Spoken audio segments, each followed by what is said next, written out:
Hey, Prime members, you can listen to Crime and Sports early and ad-free on Amazon Music. Download the app today. In the depths of an Atlanta forest, a clash between activists and authorities ends in tragedy. I'm Matthew Scher, and on my new podcast, We Came to the Forest, we expose the hidden truths behind a shootout that left one activist dead and countless lives forever changed. Binge all episodes of We Came to the Forest ad-free on Wondery Plus.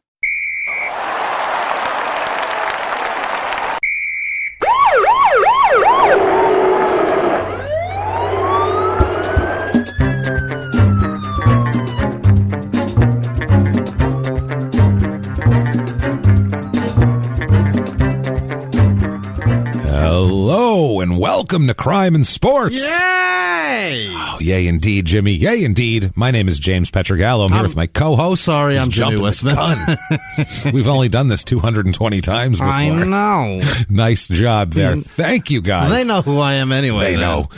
You know who I am, damn it. Thank you guys for joining us so much this week. Again and again and again. It's been a wild ride so far. Last week, Oscar Pistorius, just about everybody in the world has heard of here. This week, we have a 90s throwback. It's going to be a fun 90s NBA. I mean, it's going to be a fun time. I was proud of my restraint for leg puns last week. I mean, there's so many.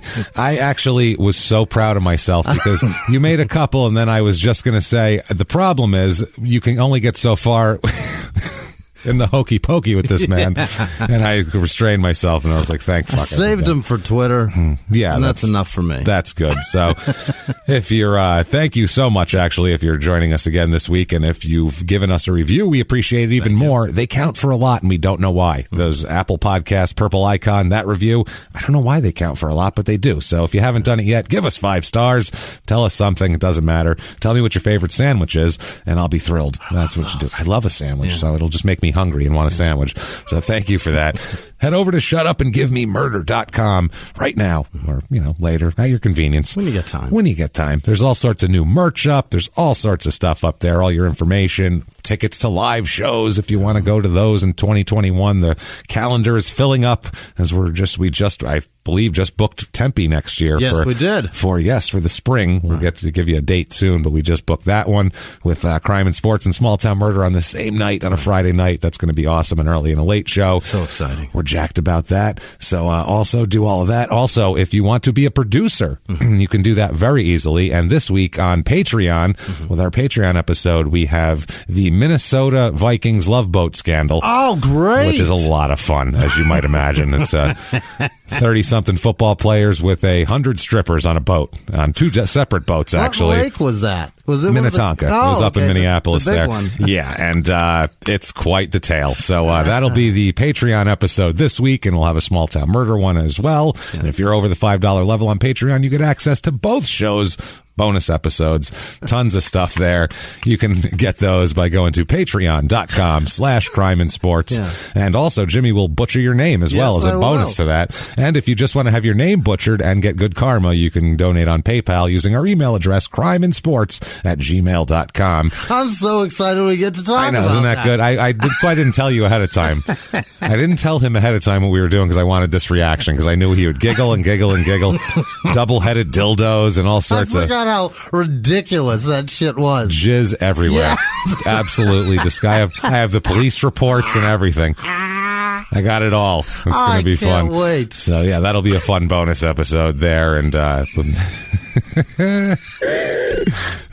reason the guys get into sports and shit, you know what I mean? Because they're such egocentric assholes. Kind of what Fred Smoot, who's kind of the ringleader, it's kind of what he says. He's like, this is kind of the reason for doing this. Why I got into this shit. Yeah, it's we'll put it this way too, nobody's sorry at all. It's just it's a pleasant memory for these guys. So it's wild.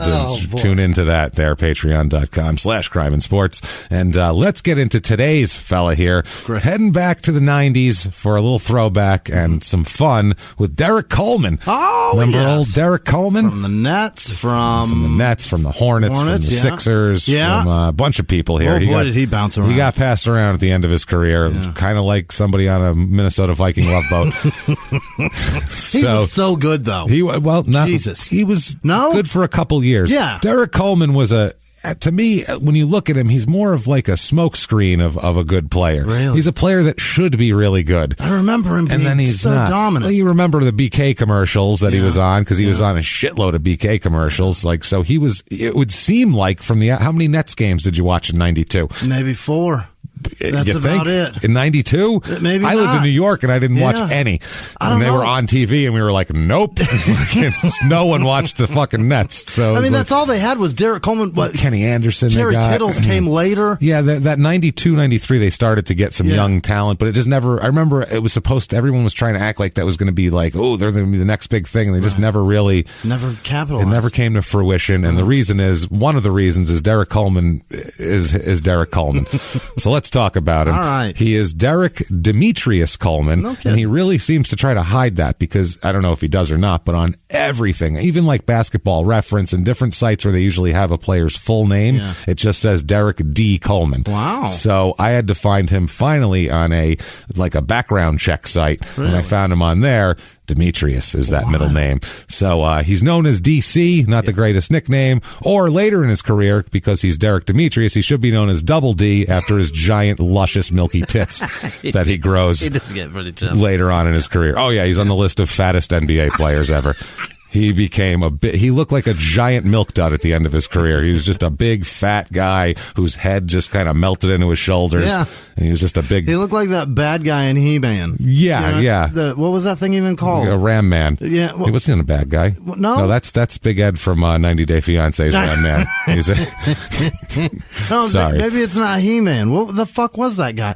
You know what? I know what you're talking about, too. No, he's not He-Man, but I know exactly what you're talking about, and I can't pick 80s cartoon. Argonaut or some shit like that? I don't know. 80s cartoon villain. Yeah, totally. Just a big box. With muscular arms. Yeah, that's kind of Derrick Coleman. So he is born on June 21st, 1967, down in Mobile, Alabama, is where he's from, but he doesn't grow up down there so much. Grows up in Detroit. Really? Yeah, so that's a deal there. He's very close with his mom when he grows up. His mom's name is Dassey, and Derrick is an only child, which is, for some reason in Crime and Sports, we very, very rarely come across an only child. Yeah. Like, we never see that. Wow. Hardly ever.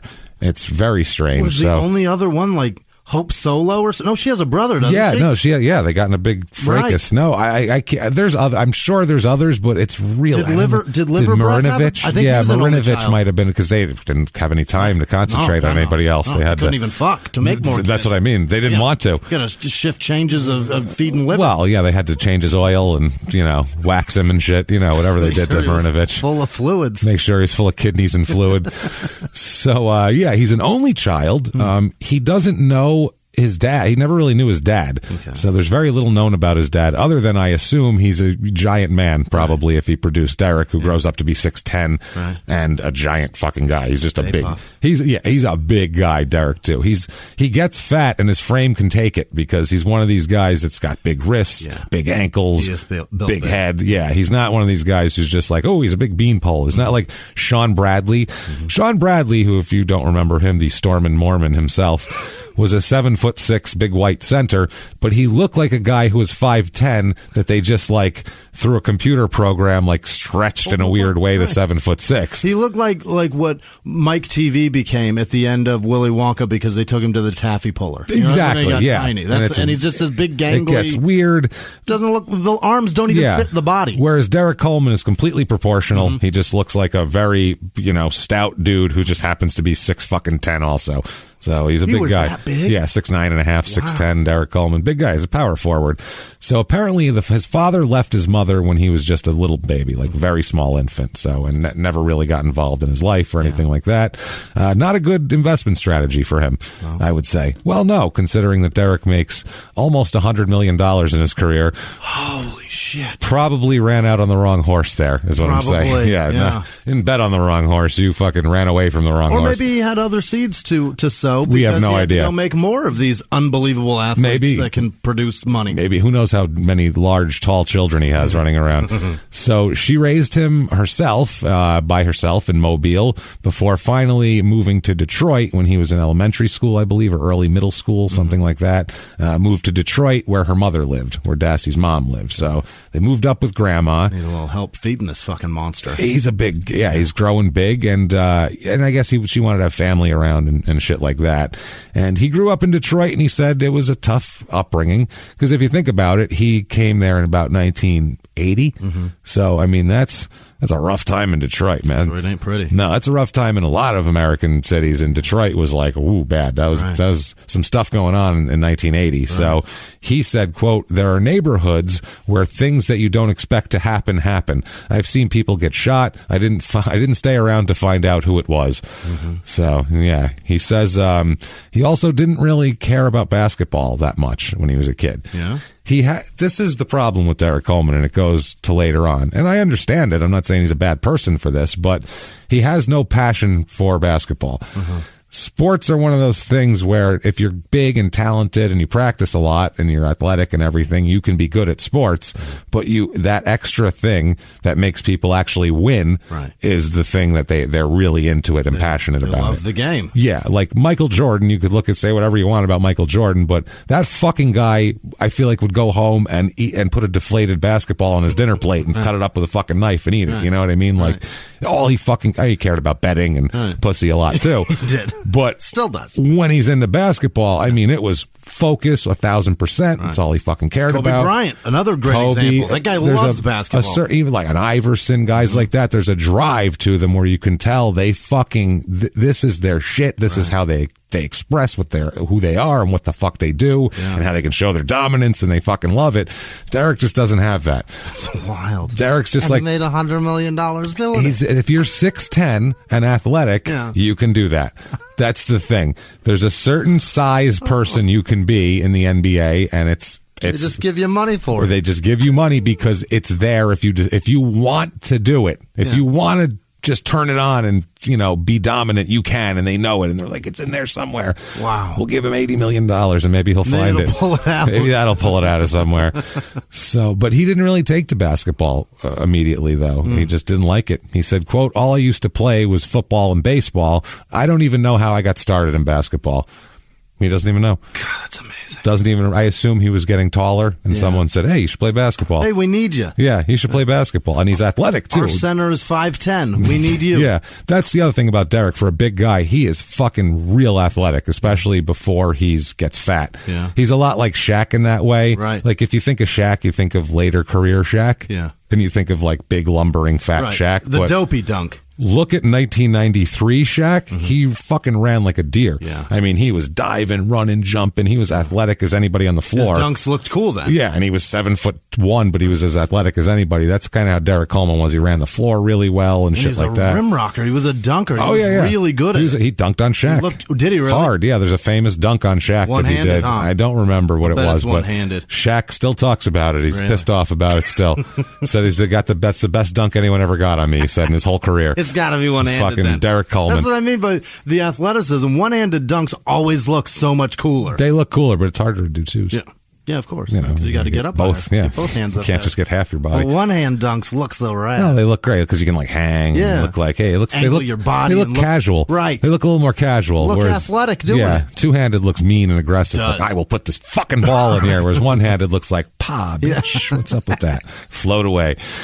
Stylized. As the net does like a little dance as the ball. Yeah. When you dunk it, like the net the bottom of it goes to the roof and then comes back down. Right. So he went to he went to high school in Detroit, obviously, and Harry Harrison was one of his coaches here, I believe, and he introduced him to Dave Bing, who was a ball player and mayor of Detroit later on and all that kind of shit. So Bing, he said, Coleman said of his coach, quote, he wanted me to have a good male role model. He couldn't have picked a better one, meaning Bing. Sure. Bing said that he didn't really know about Coleman at first. He said, quote, he really wasn't a star or anything at the time. He was only about 6'3" or 6'4".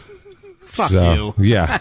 Well, I mean, for a start. Yeah. But he had these long arms and legs, so I knew he was going to grow quite a bit more. But I wasn't working with him on his basketball skills. I figured there would be plenty of other people who would be able to help him with that. I wanted to work with Derrick Coleman, the person.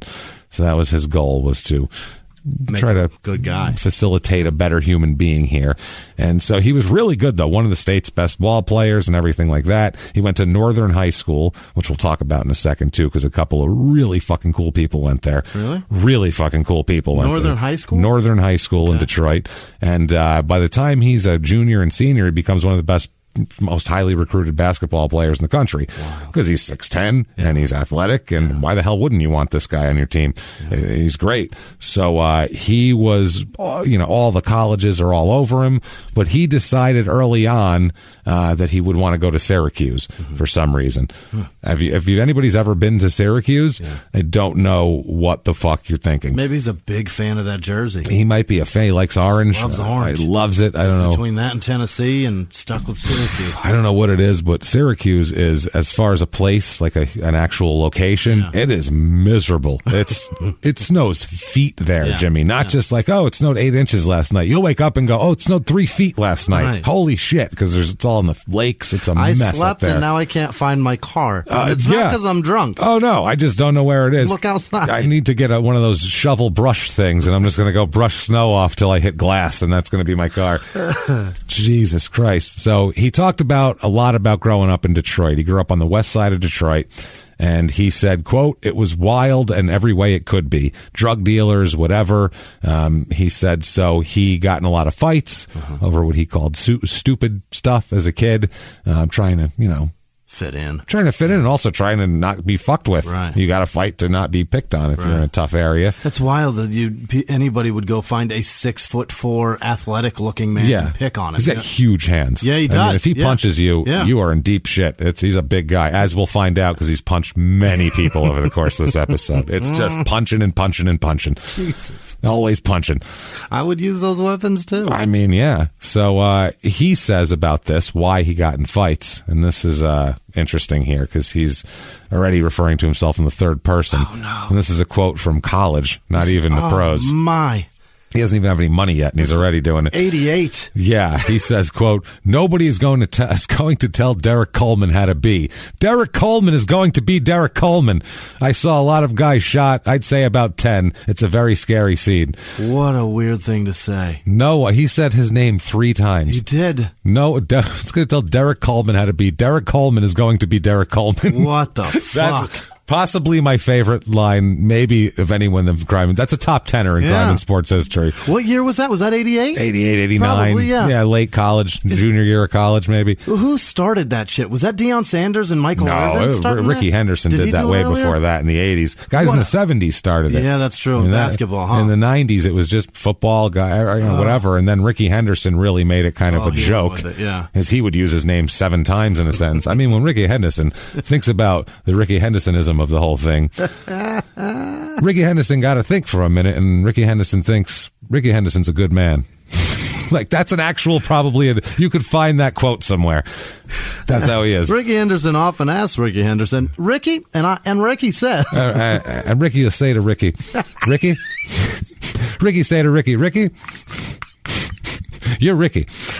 You don't let anybody not tell you not to be Ricky, because you're Ricky. You got it, Ricky?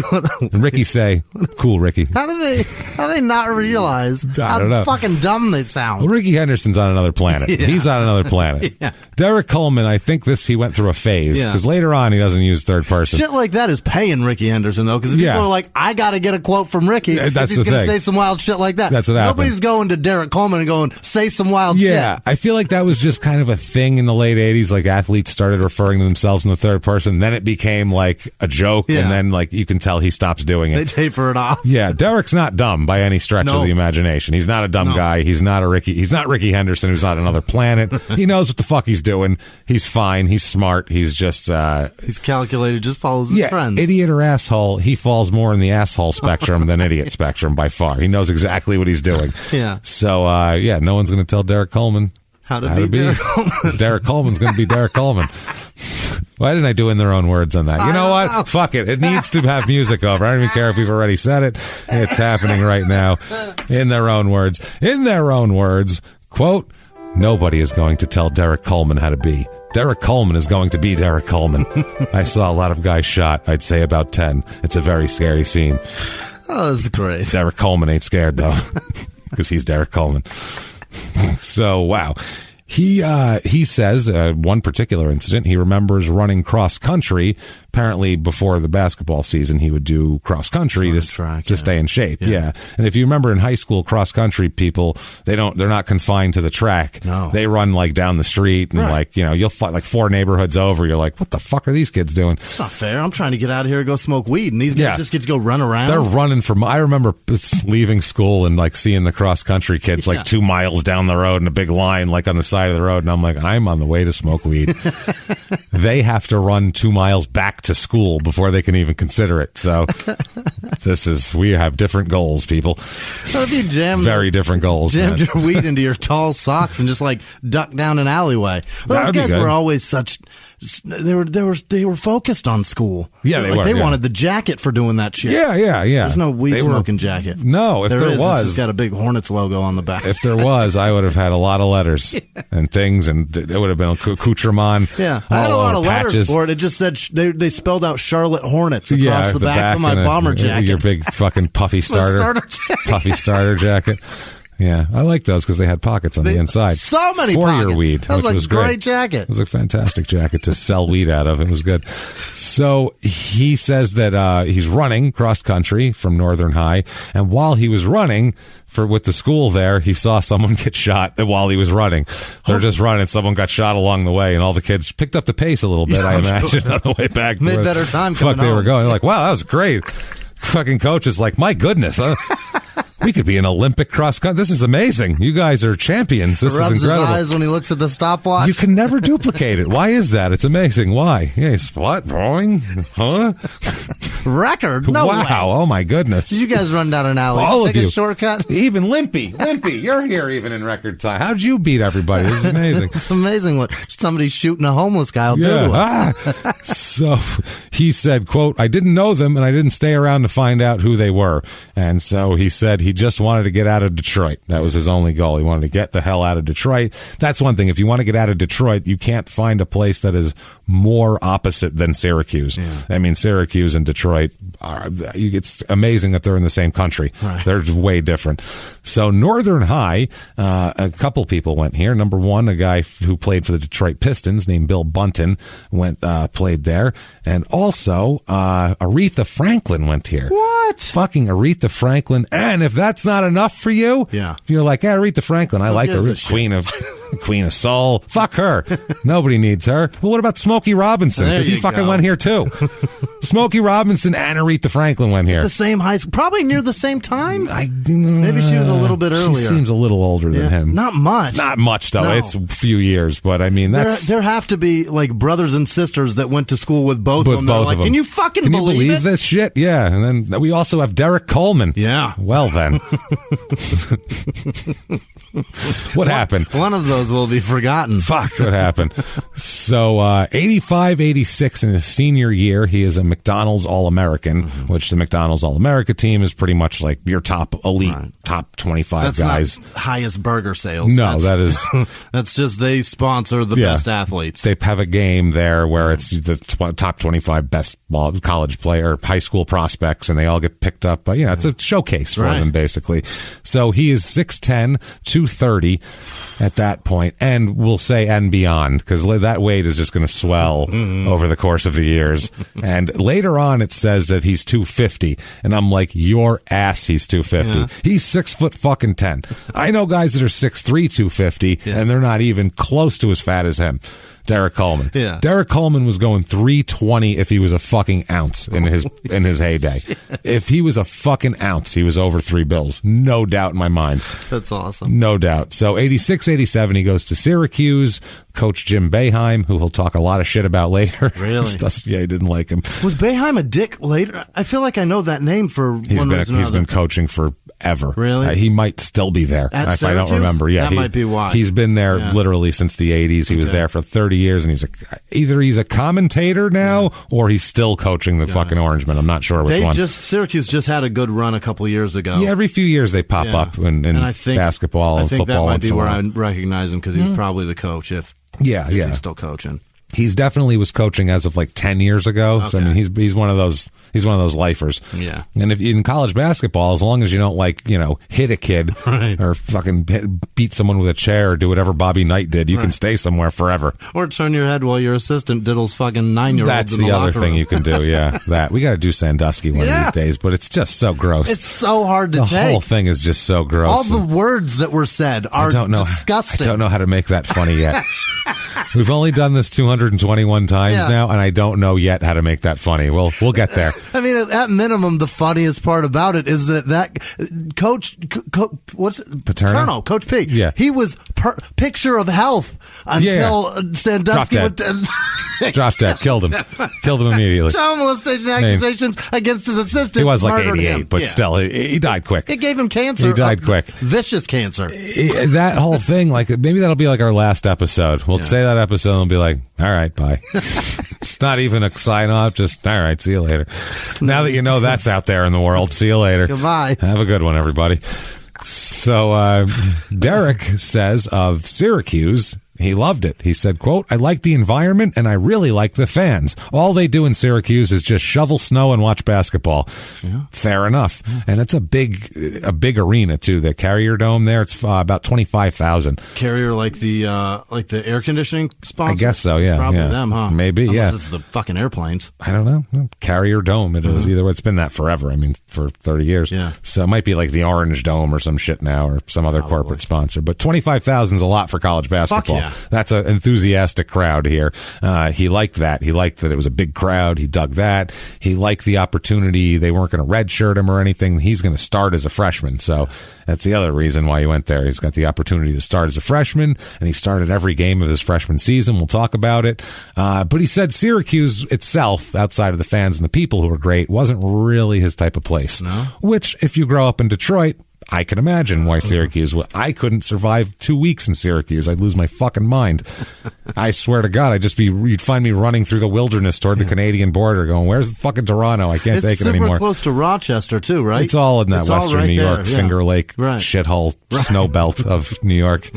Ugh, Western New York sucks. So he says it was a big adjustment because Syracuse is so boring. Fair. When I first got there, it was like, oh man, I think I made the wrong decision. I think at the beginning of the season, I was kind of homesick. I don't know how any freshman who's changes environments. Going anywhere. Yeah, it would be hard to do that. It's probably exciting if you're leaving fucking Mobile and going to Miami. Yeah. It's probably pretty cool for a minute. That's what I mean. And then you're like, whichever direction you go, you either want the smaller area or you want the bigger area. You know, at USC, you're like, hey, this is cool. Right. The beach and all that shit. And then but you're like, if you go to Syracuse, especially in the winter to play college basketball, this is miserable. Winter starts about early August there, so got to really get your summer in quick. It starts at full swing by now, I'm sure. They've already had their first snow. Oh, God, they're skiing over there by now. Forget it. I don't even think there's mountains over there. You're west of the Adirondacks. So 86-87 Syracuse. They go 31-7, which isn't bad. Have a huge tournament run. This is in his freshman year. He's a huge part of this as well, as we'll talk about. His stats here. He starts all 38 games for them as a freshman, 30.6 minutes a game, which there's only 40 minutes in a college game, so that's pretty fucking amazing. Not too shabby. And what are his points here? 11.9 points, 1.8 blocks, 1.2 steals, 1.2 assists, and 8.8 rebounds a game in his freshman year. Averaging almost 2 blocks a game? Yeah, in his freshman year. So that's a dominant force in the middle here. And they go to in the tournament, they beat Georgia Southern in the first round. They kicked the shit out of the Western Kentucky Hilltoppers, I believe they are. We could have. In the second. I think me and you could take them. Just the two of us. They beat Florida in the third round. Okay. Not bad. In the next round, the East Regional Final, they beat number 1 seeded North Carolina. No kidding. Back then, which was no joke. Yeah. That's a big team here. Then they go all the way to the Final Four. They beat number 6 Providence to go to the final game against number 1 Indiana. Bobby Knight and they're playing the Hoosiers for the national championship. This is the big fucking deal, man. Yeah, he could you imagine? I mean, he said that he was excited to be there and excited to do it. And the press, they asked him for predictions on the final game. Yeah. And he said he has no predictions, but if they win, he doesn't want to go to the White House. He said that right away. Really? He said, quote, "Really, to tell you the truth, I don't want to go to the White House. I want to go back to Detroit." Which, I get it. Yeah. He said, "It's not that big of a thing for me to go to the White House." Okay. All right. Well, he's got a lot of invitations to the White House, apparently. Problem is, in this final game, it's a really close game. Really? Oh, it comes down to the wire. No I mean, this was a great nail biter of a championship. With 28 seconds left, he misses a free throw. God damn it. That screws the whole thing up, and they never recover from it. And they end up losing the game. Yeah, it's not good. So, and that's all they talk about for the next however long. If he hit those free throws, it may have been If he hit fine. that free throw, if he hit that free throw, blah, blah, blah. Well, they could have won the game. Yeah. Could have been national champions. Right. He did. But, he's a freshman. Fucking impressive. If you're... How about that you're a freshman Yeah. and you're the reason that we didn't win? To be in that spot, he must have been doing something right. Is the point. So you have can't the opportunity to fail. Yeah, and if you're a team that's putting a freshman in that much of a clutch situation, your chances of winning are pretty tenuous of a national championship. Should be thankful just to be there. Yeah, very thankful. He's all Big East, all third team all Big East in 86-87, Big East all freshman, and the 86-87 Big East Rookie of the Year. Third team as a freshman. That's impressive. All Big East. That means there's only 2 other people in the country that are better than him at his position. 2 other, yeah. 10 great. total guys ahead of him. That's wild. So he was hip-hop's biggest mogul, the man who redefined fame, fortune, and the music industry. The first male rapper to be honored on the Hollywood Walk of Fame, Sean Diddy Combs. Diddy built an empire and lived a life most people only dream about. Everybody know ain't no party like a Diddy party, so. Yeah, that's what's up. But just as quickly as his empire rose, it came crashing down. Today I'm announcing the unsealing of a 3-count indictment, charging Sean Combs with racketeering conspiracy, sex trafficking, interstate transportation for prostitution. I was up. I hit rock bottom, but I made no excuses. I'm disgusted. I'm so sorry. Until you're wearing an orange jumpsuit, it's not real. Now it's real. From his meteoric rise to his shocking fall from grace, from law and crime, this is the rise and fall of Diddy. Listen to the rise and fall of Diddy exclusively with Wondery Plus. In the 1980s, a rosé swept the country. Hey, Mike, I really like this White Zinfandel. Well, good. Now put it down. I'm going to try another one. White Zin became America's top-selling wine. But most don't know that this sweet drink has a sour history. What began in 1986 with counterfeit bottles. A big fraud, a multi-million-dollar fraud. Sent investigators chasing one of the most powerful families in the business, the Licciardis. But the closer the feds got to them, the more dangerous things became. It's a story of deceit. At the time, I was paranoid. Threats. You touch my kids, I will kill you. And murder. With a .22 caliber bullet to the head. What started with a scheme to mislabel wine spilled into a blood-soaked battle for succession. Welcome to Bloodvines. You can binge listen to Bloodvines exclusively and ad-free on Wondery Plus. Join Wondery Plus in the Wondery app, Apple Podcasts, or Spotify. June 1987 here in the summertime. Yeah. Goes back to Detroit, doing his thing here. He's got a friend with him, Clarence Scott, in June, and they're walking on a Detroit street when a guy apparently rolls up on them and pulls a gun from a briefcase and shoots his friend Clarence Scott, who's 17 years old. Oh, no. Shoots him in the chest at close range, and it's 2 blocks from Derrick's house this happened. So, Coleman said he fucking ran as hard as he could. Yeah. And, looked back and saw the guy wasn't there and ran back and tried to get his friend, tried to help his friend, but his friend was already dead. His friend was murdered in front of him. Oh, right next to him. At 19 years old. Literally, standing next to each other. What the fuck, so man? He ran away to not get shot also. That was his thing. So he's lucky the guy didn't just shoot him too. He's a witness. So or shoot him first. Because he's huge. Right. Maybe shoot the huge guy so you have more. I don't know. But yeah, he got lucky, man. I don't know if the guy knew who he was or Didn't want to, I don't know. Or mistaken identity, anything. Who knows what it was. That's crazy. So he ended up wearing an armband, a black armband all season for his friend there in Syracuse's 87-88. There, he quit the Olympic trials that year because there's the trials for the 88 Olympics, and he was down to the cut of 48 players for it. He made that cut so far, and he quit after that whole thing. There, too much. It was a lot, and he said he just didn't want to deal with it. There's also in 87-88 2 huge bench clearing brawls that he's a big part of. He's always brawling, all through college and on the floor, off the floor. He's always in fights, this guy. Always. I don't know what the fuck it is. I don't know if he's super aggressive or whenever he goes out, people just can't wait to start a fight with a 6'10", 250-pound fucking enormous monster. Find the biggest guy in the yard. Not at a bar. You don't have to live with this guy. At a bar, you try not to fight the biggest guy. It's not like I have to see him tomorrow and he's going to take my fucking commissary. This is a fucking different thing. At a bar, you try to avoid not getting your skull cracked open by a giant person before you go home that night. Yeah. Your goal is to go home and maybe get laid that night, not to fucking, end up in the hole because you shanked the big guy. Did his major problems start to, fucking materialize after the murder of his friend? Is he is he just pissed at the world now? I mean, kind of, but it's also, there was really no other time for it to start. Yeah. Once he got out of high school and got into college, that's when it starts. So, but freshman year, he doesn't really, he fights on the floor a lot, but that's just his style. But yeah, off the floor, he doesn't really have any arrests or anything until after that. So maybe that's a good, catalyst. Catalyst, a trigger. I don't know what it is, for lack of a better term here. You'd think that watch your friend get murdered 3 feet from you is going to be a moment that would fuck you up. Yeah. That's not good for you. Destroys your psyche for a minute. I would say, especially as a surprise, like, hey, what the fuck? He also, there was a heckler that he gave the finger to at one point, and that was not looked upon very well. Yeah. Wasn't looked upon very well. And he also got really mad at the coach because he told that he'd be moved from power forward to center, and that year because they needed a center, and he was pissed off about it because as a power forward, you're obviously going to get better stats going up against power forwards than good centers, and there were still good centers left in the 80s. I mean, Mourning and fucking Mutombo were playing for Georgetown at this point, I think, or right around this time. So, it happened. But this year, another good season, starts 34 of 35 games. He has 13.5 points a game, 11 rebounds a game, 2.2 assists, 1.6 blocks. Real good year here.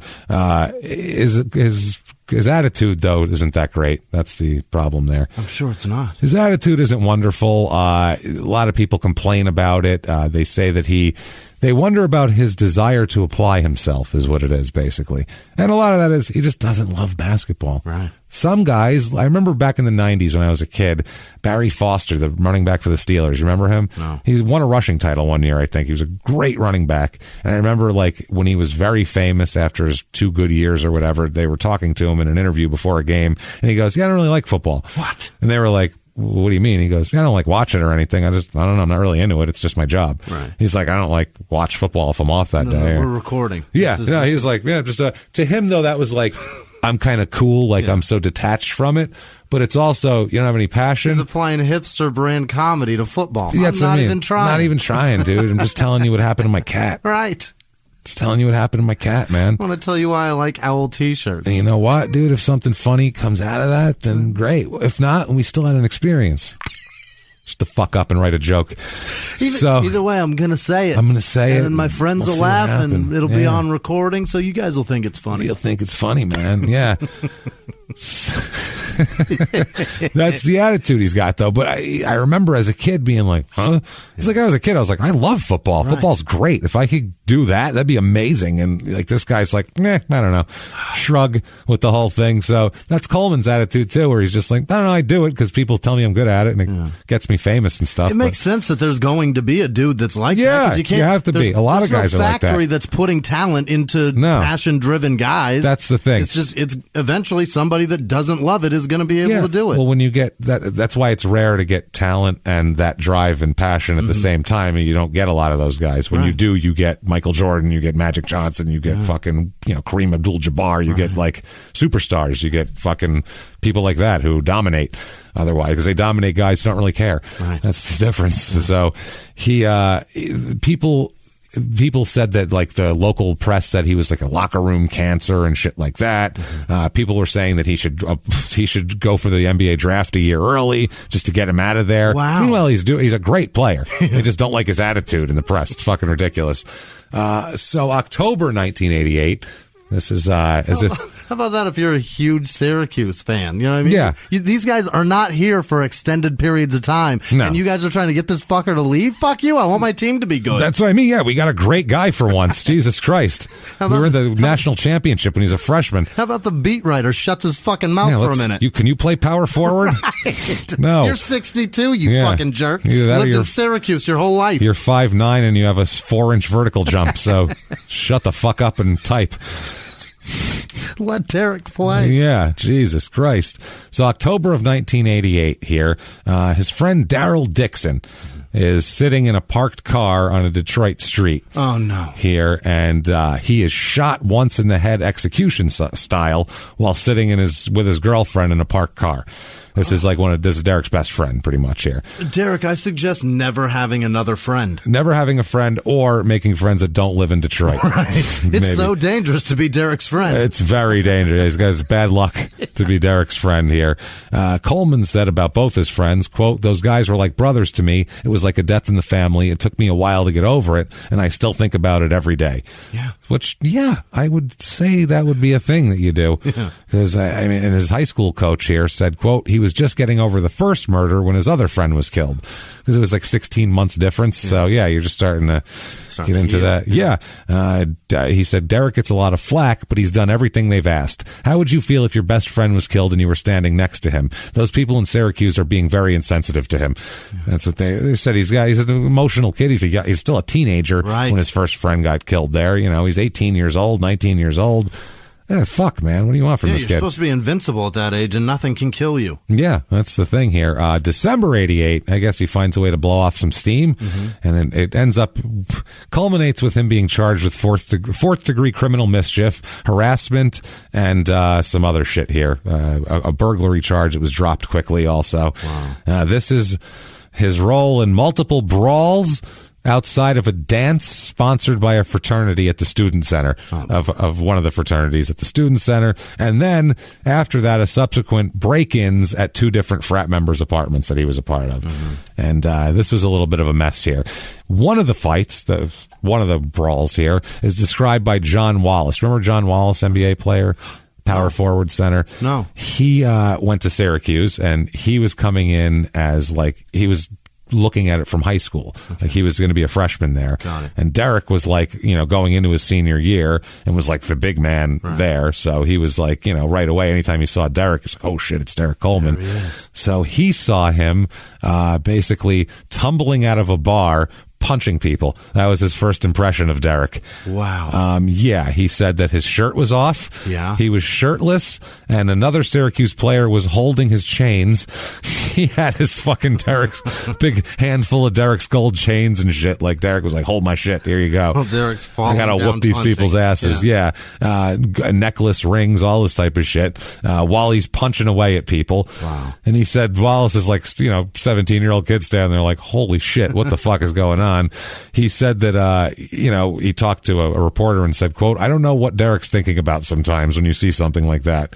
It's like, this guy's like, you're supposed to look up to this guy. Right. He's swinging on the street here. This is wrong. Is he even allowed in a bar? No, it shouldn't be. No. This was at a dance outside of a bar area. So, and I'm sure he's Derrick Coleman. They're going to let him in. Yeah. One of those deals. Is he punching frat boys? Because, I can see why it happens. He's punching lots of people. We'll talk about here. It was Derrick Coleman, and two football players were involved also, Syracuse football players, Duval Glover and Chris Ingram. They were among what was called in this article the main combatants, which is great here. This was at Syracuse Shine Student Center, and they said several Syracuse athletes were involved in this brawl with the Alpha Phi Alpha fraternity members outside of a campus dance chance. I'm all for beating up fraternity members. Yeah. And I think 3 of these guys could probably take a fraternity. How badass is that fraternity? They're willing to fight the football players and the biggest guy on their basketball team. They fought 3 guys probably with 30 of them and probably got their asses kicked. So they were like, let's fuck that. We'll all team up. And then next thing you know, someone's holding Derrick's gold. Right. And he's fucking pummeling them. So, yeah. I give them all the credit in the world for trying. Yeah. Well, then they went and broke into a fraternity member's apartment the next morning also, trying to fuck with them. A freshman football player named George Rooks was identified as another defendant later on here. He was reportedly charged behind closed doors as a youthful offender because he was still 17. So the school chancellor said these disruptive events offend the sense of community at the university. Those found to be responsible will be disciplined. The hearing process will begin and measures will be taken to prevent the occurrence of such conflicts in the future. Yeah. That's a silver-haired fucking statement right there. We'll figure it out. What do you think happened to Derrick? Nothing. Oogats. Nothing. Not a goddamn thing. Legally, yes, but not universally. No discipline on the sports team. God, no. Jesus. You think that we're going to sit you down for 10 games? Yeah, no. If we go to the tournament this year, mister, none for you. Nope. Other university students were asking to appear at the hearings to testify. The punishment could range from dismissal of the case to suspension from school, but they said, they said it probably any decision wouldn't be reached until literally at the end of March. Right. At the end of, the year. The end of the tournament. Right. Once the tournament's over, we'll worry about it. We'll discuss it. They literally said that. So Rooks was only 18 here. He was the number 1 football recruit that year. 6'4", 265-pound defensive tackle. Holy shit. That's a big fucking guy here. After the fight, Coleman told police that he led a group of football players to an apartment rented by 2 fraternity members. Okay? I know where that motherfucker lives. That's what I'm saying. This is his side of the story that he gave to the press, not even to the police. This is what for public consumption here. Quote, this is the sugar-coated story. Yeah, this is, I want everyone to like me again. Right. Quote, we were banging on the door trying to get the alpha who lived there to come to the door. About this time, George Rooks, a football player, kicked the door, causing the door to open. Or break. That's one way to say it. Or a 265-pound man fucking kicked it off its hinges like a SWAT team was entering. That's probably more accurate. A man battering rammed a door with probably his thigh. His thigh or his shoulder, causing the door to open. Like he kicked it and then it went, just creaked open slowly. Both of the same thing. Just creaked open. So, it's granted us entrance. It's open now. Now it's open. Jesus Christ. So he said, quote, a bunch of us ran inside the apartment. When we were inside the apartment, we found out that nobody was home and we left the apartment. They also broke a TV while they were in there too, and a couple other things. One of them broke a TV, the police report said. Right. With what's left of the door. Which, probably took a hunk of wood from the door and just threw it through the TV. Bashed it. So in the brawl, a university guard suffered a minor head injury and was taken to the hospital. 2 Alpha Phi Alpha fraternity members and one of the football players suffered minor injuries but did not require treatment. Basically, the fight started. Why do you think this fight started? Over a girl. That was my first guess, too. Over a girl, right. One of the players is talking. These somebody are chicks. Bumped into somebody. No, even less. Oh, boy. Somebody scuffed somebody's suede Pumas, James? Even that, because I wear, I scuff my baby blue Pumas. We're fighting, so I don't care. Every time you get new shoes, I step you on do, them, not you. And then you go, I expect Jimmie, you to. New. I expect you to. You're fine. You're like my kids. Like if they step on, I'm like, that's fine. Jimmie stepped on my shoes. I expect it. But if like a stranger scuffs my shoes, they're so big. They're big. I can't help it. I'm sorry. I have big feet. They're 13s. I can't. They're everywhere. They're in the way. I'm sorry. You want me to shake your hand and say hello? You want to hug? I got to put my feet back. I'm gonna step on. Yeah, I got to get my legs back and like lean my chest out if I'm gonna do that. That's my fault. That's my fault. You gotta hug me with your ass. You gotta poke it way back. Like a little chest bump. There we go. Like 2 heavy-set women. Right. Rub our nipples together. Yeah, that's all. That's how they hug. So the fight, even any of those would be like 4 20-year-old kids who've been drinking a lot. Yeah. Understandable. That would be fine. Emotions run high. Not even close. No. The fight started when a fraternity member refused to let them into the party without paying the $2.50 each admission. They fought a fraternity so they didn't have to pay $7.50 for 3 people. That's what this was about. I hate it, but you know what? I kind of dig it. Fuck a fraternity. We're not paying. But that's what it costs. Yeah. But I'm on the basketball. I don't care. It's $2.50 for a cup, asshole. And they're not standing up and standing up for, I'm not paying $7.50 to rapists. They're not saying shit like that. No. They're just saying, I'm not giving you $2.50. You should be happy we're here. We'll draw people to your party. Exactly. So, they were trying to be like influencers well before that was a fucking thing. They were like, it's 89. They're like, listen, dude, I'll post that shit on Insta. It'll be hot, dude. I'll get chicks here. $2.50. It's going to rack up. How about you pay me $2.50 to be here? Yeah, no shit, man. So, also, it turns out that during this time, the same deal here. He's charged with criminal mischief, like we said, harassment, all this type of shit, right? He has another run-in where there's a woman who is suing him for $1.5 million in state Supreme Court and saying that he beat her up as well.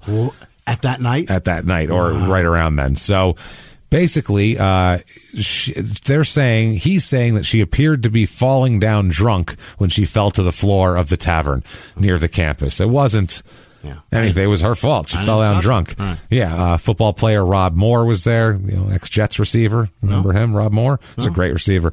Rob Moore, and I believe Rob Moore is who...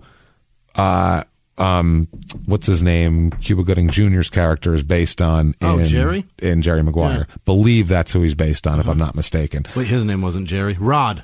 It's Rob Moore. I believe that's who he's going for. Mm-hmm. I'm not positive, but I think if I remember hearing that 20 fucking years ago probably or something. Possible. So yeah, Rob Moore, ex-Jets receiver. He was a good receiver. I think he played for the Cardinals for a minute too.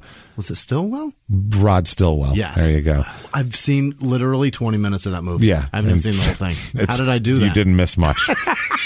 I know for a fact I'm going to have to watch that for fucking PS I Hate This Movie one of these days, and I am fucking dreading it. I got 20 minutes into it, and I was like, how did everybody watch it? Oh, dude, I've avoided it for every single person watched over 2 decades. I'm going to have to fucking watch it, take notes on it, and then yell about it so you guys could hear that shit.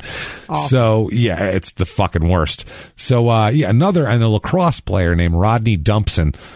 Dumps, that's a bad name. It is. They corroborate Coleman's story, of course, here. Yeah. They say that, as the bar manager did as well, and a bartender named Pietragallo. A woman named Michelle Losi claims that Derrick punched her to the floor at Sutter's Mill and Mining Company bar here on December 8th, saying that after... This is 6 days after the fracas brawl, by the way. Took her 6 days to... No. This happened 6 days later. Oh, shit. It's another problem he's involved in here. So she says that after his repeated attempts to regain his hat from the woman, that's what I guess he took his hat. You know, women do that sometimes. Don't touch my hat. Fucking drunk women like to take your hat sometimes if you're wearing a hat and put it on and fuck with it. And it's like, thanks. Now I'm standing here with my hair looking stupid and you're wearing my hat, dicking around with it. You think it's cute and you're taking pictures. Getting glitter and perfume on it and makeup on the fucking band. Give me my hat back. You know how many fucking times makeup on the... Stop that. Don't take people's hats. If it's your boyfriend, take his hat. Go nuts. Sarah takes my hat all the time, puts it on. He might think it's adorable. Right. I love it. It's great. Yeah. Chick in a hat looks cool as shit. Indoors or I think at it's your sexy. house or I'll be in the honest backyard? with you. Fuck yeah. Absolutely. Yeah, the baseball hat? Yeah, baseball hat. I like. Trucker hat? Yeah, stuff like that. Yeah. I'm into it. Yeah, cowboy hats too. I like that. Athletic-y type. Yeah. I think I might be attracted to lesbians. I'm not sure. Or men. Either way, you don't know. I'm not sure. I don't know. Have you tried her in football pants? I was going to say, I don't know. I don't know what Sarah wants to take from that. Very attracted to her, obviously. My girl in my shirt and my hat, I like it. Yeah, that's what I mean. Stranger at the bar in my shit. Yeah, get the fuck away from me. Stop it. Don't touch my stuff. Do you wonder why you're single? You're touching my shit. You don't even know me. Yeah, you know me, and I'm I'm standoffish with. Leave me alone. when we're on the road, and if women get a little bit aggressive, you can look over, and and I'm like. What about when their husband's cool? You can see. Oh no. Yeah, I've had that happen. No, he's cool. He's cool. He's right there. Does that mean that he's going to watch me bang you? Is that what you're telling me? That's the proposition here? He's cool. That's the code I don't word? think so. I don't know. Life's gotten weird, guys. Once in a while, people will create very weird scenarios for us and offers where we're like, what is going on? No. Absolutely not. I just want to go back to a hotel That's room it. and hate it. I'm like, I'm going to go back with my wife who's with me, actually. Yeah. Duh. Like, I'm not. And what, your husband, who's quote unquote cool, is going to hang with Sarah, who's definitely fucking not cool. My wife, as wonderful as she is not quote cool when it comes to if I was going to go fucking.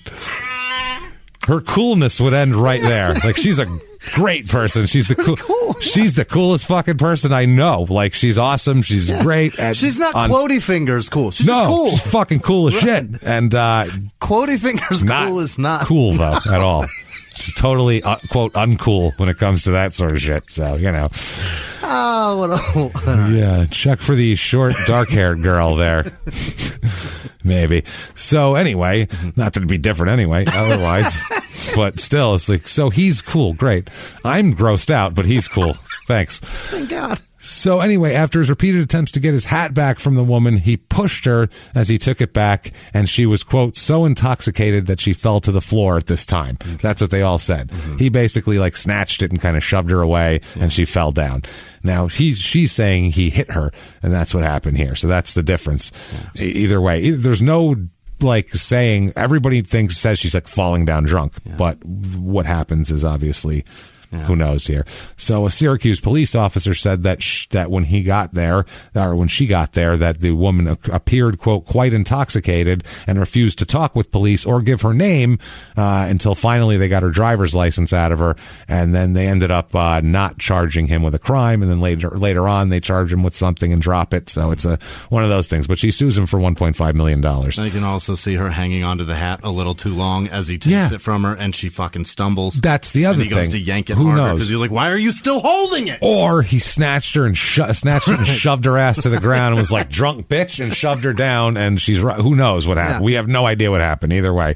I'm still on his side. On that one. If you take my hat, I'm 1,000% against any violence toward women, but get the fuck away from me with my fucking hat. Don't steal shit from me. You're clearly instigating this at that point. Yeah, you're being annoying. Go away. So 88-89 Syracuse here. They're 30-8. They go to the tournament again. They win in the first round against Bucknell. They beat Colorado State. They beat Missouri. And then they lose in the fourth round, the Midwest Regional Final, to number 1 seed Illinois that year. So they lose. Coleman says, quote, it's been an up and down year for me. Sometimes I get real frustrated. I get frustrated off the court, on the court, with coaches, frustrated with everything. But every obstacle that's been put in front of me, I've always overcome it. Because I'm Derrick Coleman. Right. So that year, he overcame a lot. He had 16.9 points a game, 11.4 rebounds, almost 3 assists a game, 3.4 blocks a game. Wow. Okay, that's ridiculous. That's dominating. Yeah. I mean, that changes the whole offense. It's almost a block a quarter. Yeah, exactly. That's they don't have quarters, but a block every 10 minutes anyway. That's wild. That you don't go to the lane anymore. You don't fucking drive. You don't. You turn the team into a jump shot offense like that. Like, you completely change a team. He's first team All Big East in 87-88 and 88-89. He's next in his senior year. He's all the accolades: Big East Player of the Year, consensus All American, all that shit. Now he goes to court for the brawl, and in court he admitted that he, quote, punched a guy. Yeah. That's what he said. But he didn't admit to specific acts in the break-in. He could have received up to 6 months in jail, but plea bargained and is ordered to perform 50 hours of community service. Mm-hmm. It's community service, pay for property damages, and apologize or some shit here. $250 in property damage restitution. He says... This is the thing here. This is amazing. He doesn't just he's not contrite after this. Like, hey, you know what? It was stupid. I should know better. I made a mistake. I should know better than that. I should be more mature. He says instead, quote, if it happened to a regular student, it would have just been another fight on campus. But me, with the reputation I have as an all-star, it gets blown out of proportion. Okay. That's always his thing. It's always blown out of proportion, and you're going to see a theme arise of, quote, it was a misunderstanding. Every time he ends up in handcuffs, it's a big misunderstanding. Like, it's a lot of misunderstandings he has for a rich man to be arrested. Right. Rich people have to really try to get arrested. Like, they have to work at it. Yeah. The cops generally don't want to arrest rich people for obvious reasons, because they have lawyers and everything else. For a rich man, for a misunderstanding to occur, you have to be speaking Cantonese. Yeah, that's what I mean. You really have to it's a lot. So he pleads guilty to all that shit. 89-90, Syracuse is 26-7. In the tournament, they win against Coppin State in the first round. Coppin State. And then Virginia in the second round. They lose to Minnesota in the third round there. This is his senior year. He's an All-American, first team, everything. He stayed all 4 years. Yeah. A lot of guys did back then. I think the last big, star who could have been a number one pick the junior year but stayed is probably Tim Duncan, I think, and that was in the mid-90s. But that guy's just he's so fucking boring. He just was like, I don't know. The NBA seems exciting. I'll stay the course. Right. Let's see. I'll go from there. What's the most boring city I can play in? Salt Lake City's team is full. How about San Antonio? That's a terrible city that sucks. Where I can go. What do you say? Zero personality. Zero personality on a city that people forget exists in America. You forget that's forget America, that you're like the Texas basketball teams. Well, obviously, Dallas, Houston, the Mavericks, and the Rockets. That's it. Yeah. Right. Well, name some cities in Texas. They go, San Antonio, fourth. Right. Dallas, Houston, Austin. Right. San Antonio. Amarillo's up there. Am I missing one? Galveston is down by the Paso's there. Lubbock. Oh yeah, that's right. So weird because they have professional teams, but they get. You always forget San Antonio. And it's a big city. I think it's the second biggest. I don't know. Maybe third. Yeah, it's that would make sense. Yeah, Houston, Dallas, then San Antonio. Dallas, Houston. Right. Yeah. Dallas is bigger than Houston. Is it? Yeah. Houston, Dallas, Dallas, Houston. Yeah. Okay. So anyway, he at the end of college, he is 12 credits short of his graduating. What? But he has a big giant contract waiting for him. Yeah. He's going to be the number one pick. He's going to he'll end up with a 5-year, $15 million contract out of this. So that's a pretty good chunk of change sitting there in 1990 waiting for you. Who gives a shit about 12 credits? That's the thing. So he said, quote, "My mind was made up. As a basketball player, you have idle time on your hands." And he said he just didn't take the time to do that at that point. So he said between travel and games, he had to try to make the time to do it. So he's trying to rebuild his image for the draft now because he's known as a guy who speaks in the third person, shoves women to the floor, and breaks into fraternity houses. And doesn't finish degrees. So not a great record here. You need to make the number one pick. The team that drafts number one feel good about you. Right. All fuzzy and shit. Dedicated to basketball even. Yeah, that's the thing. So Bing there is a Detroit guy there. He says, quote, "He comes back here in the summers and works with kids in the community." This is all in the paper, he says, obviously. "I think he cares a lot about his community. He comes from a rough neighborhood where there's so much violence and disdain for life." Wow, disdain for life. Fuck, that's rough. They hate life? They hate it there. How much? They hate us because of our freedom. That's what he just said there. They hate us because we're breathing. Disdain for life. Wake up every morning, just go, this goddamn life. Fucking people breathing. Do you hear it? I hear blood running. Damn it. I feel pumping hearts. Your heart beating? I don't like it. He said, and I think he wants to help the kids realize that there is hope. Well, that's nice. I think he's working on being a good role model. He's not perfect, but he's working on it. Mm-hmm. He's still working on it, I believe, to this day. His mother, Dassey, here, they talked to her. She says he is a caring young man who occasionally makes some mistakes. Okay. Obviously, this is a very silver-haired statement here. She says, quote, "All kids get in trouble at one time or another. Derrick is just like any other kid. Off the basketball court, he is quiet." No, he's not quiet at all. I mean, to her, she's quiet and I'm sure very nice. He's literally seen 2 murders. 3 murders if you count the guy on the track. That's the other thing. Oh, he said 10 in the beginning. Yeah. He said those 3, but he said, "I've seen 10 people get shot as I was hanging out." At 3 murders. Yeah, he's hanging out there.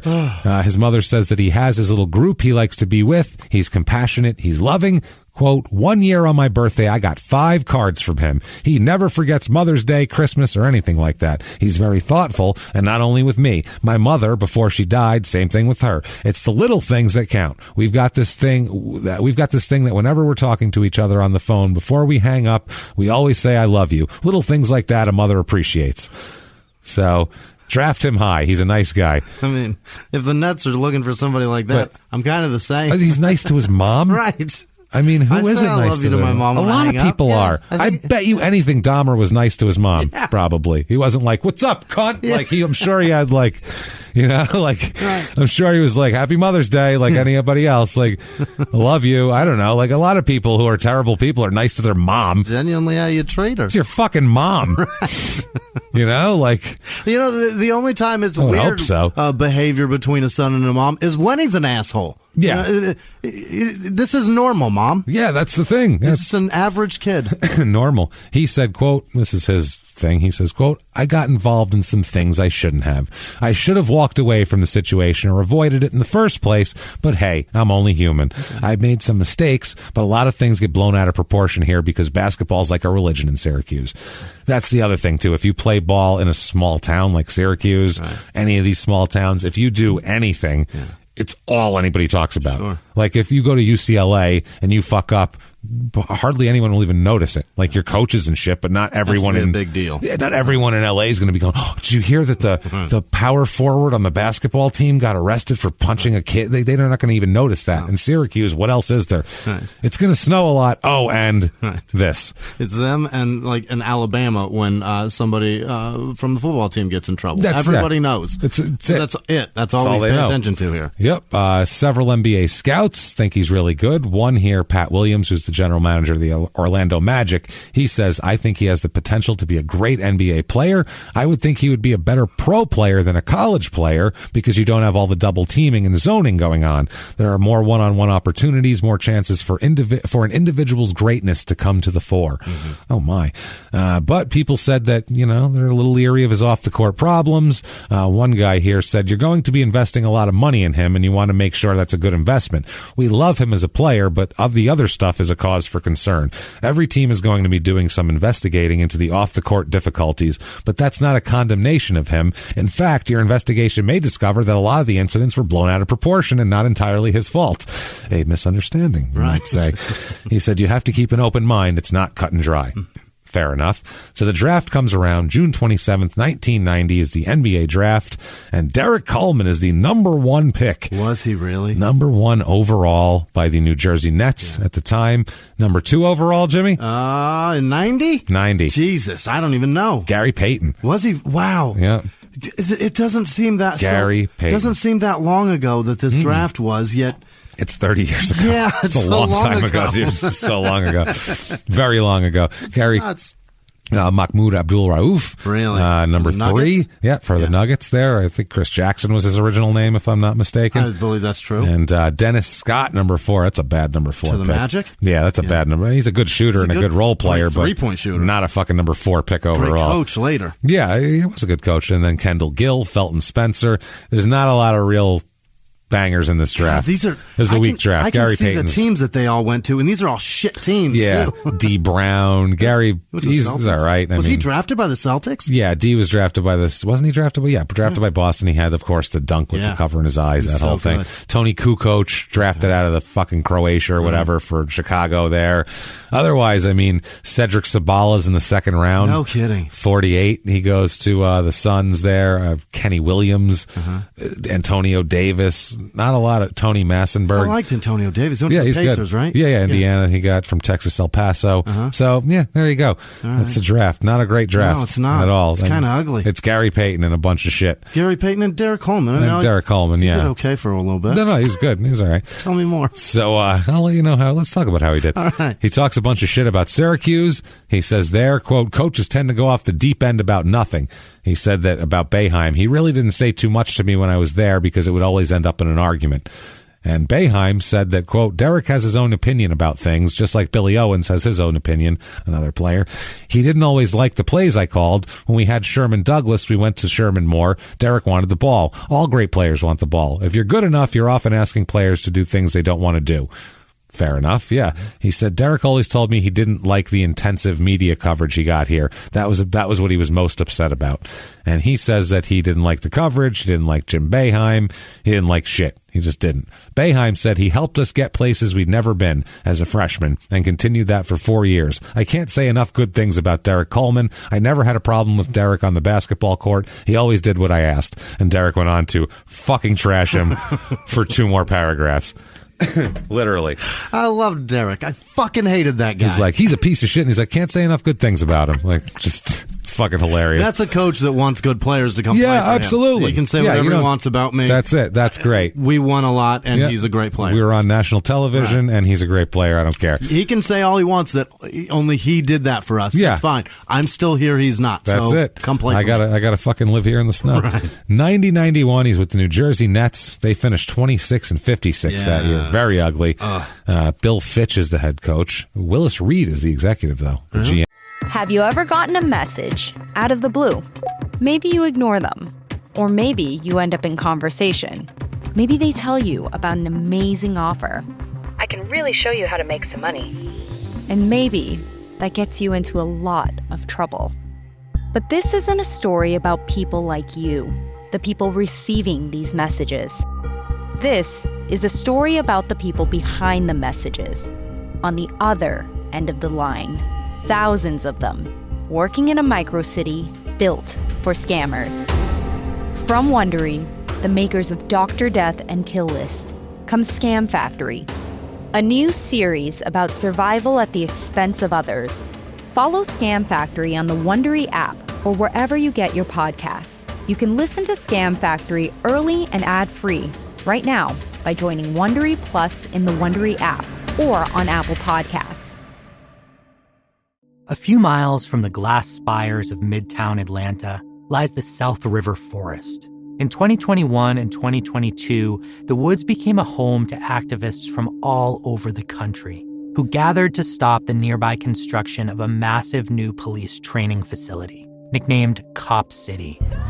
At approximately 9 o'clock this morning, as law enforcement was moving through various sectors of the property, an individual, without warning, shot a Georgia State Patrol trooper. This is We Came to the Forest, a story about resistance. The abolitionist mission isn't done until every prison is empty and shut down. Love and fellowship. It was probably the happiest I've ever been in my life. And the lengths we'll go to protect the things we hold closest to our hearts. Follow We Came to the Forest on the Wondery app or wherever you get your podcasts. You can binge all episodes of We Came to the Forest early and ad-free right now by joining Wondery Plus. Yeah, great player. Now, this is a team, they got Greg Anderson, they got Judd Bushler, Jesus Christ, Sam Bowie, who's fucking, I think his ankles had disintegrated by this point, could barely, the Greg Odom of his time, Chris Dudley on this team, a lot of fucking big stiffs. Stojakovic was here, wasn't he? Not at this, Petrovic was here. Petrovic, yeah, Drazen Petrovic, he's here. Terry Mills is here. This isn't a great team, put it that way. Mookie Blaylock also on this team here. So that year he averages 18.4 points a game, which is great. 10.3 rebounds, 18 and 10 out of your rookie. It's not bad. Fantastic. 1.3 blocks. A little harder to block in the NBA. You don't have as many small guys coming at you. Right. He's the rookie of the year. No shit. Rookie of the year. Wow. So not too shabby. He makes $2.1 million that year. And no longer has to walk around Detroit at all if he does not want to. How's your house, Dassey? Yeah. Oh, boy. Fuck. I'll bet it's beautiful, right? It's got to be with this fucking... He's sending her 5 cards on Mother's Day? You better buy her a house. Yeah, put a couple bucks in those cards. What are we thinking here? Get your shit together, Derek. Put a couple mortgage payments in there. Just throw a couple of bucks in them cards, huh? Each card better have more money. Hey, take care. Yeah. Progressively more fucking money. All day long, another card shows up. Yeah, that's Derek. He's just... This is the point I remember, like, when he came, because I lived in New York and I was a kid, and when he came, they tried to make a big deal out of it. Like, hey, the Nets have a big superstar. They picked number 1 overall. He's going to be the next fucking, Dr. J, basically. And it's like, no. You know what? I think it was him and Petrovic that made that show so great, because you've got 2 great keys there. You just need to fill in between them, and you're going to do great. And they did. I think that was the plan. Exactly. And they did. They filled in here and there. They picked up different guys. Like I said, Kenny Anderson here, a guy there, a little bit here and there. Kerry Kittles over here. Petrovic was a great player. He was awesome. So 91-92 with the Nets. They go 40-42, which is still not good. Third in the NBA Atlantic Division here, but they make the playoffs that year. That's how weird the NBA is. You can have a losing record and make the playoffs. Hockey too. Right. Hockey too is the same way. In the East most, because you had like 3 teams that were great. Yeah. And then everybody else fucking stunk. Hockey, 88% of the teams make the playoffs, I believe is how they do it. Like 3 teams have to stay home. You get 4 teams, 2 from each division, out and and we'll see how the rest of this plays out. Everybody else, fuck the season. Never mind. Never happened, everybody. Might as well flip a coin for seeding and just play the playoffs. Let's run it again. What's the problem? Yeah, what's the point? It's like pick up basketball. Let's run it back. Yeah, Let's run it back. One more.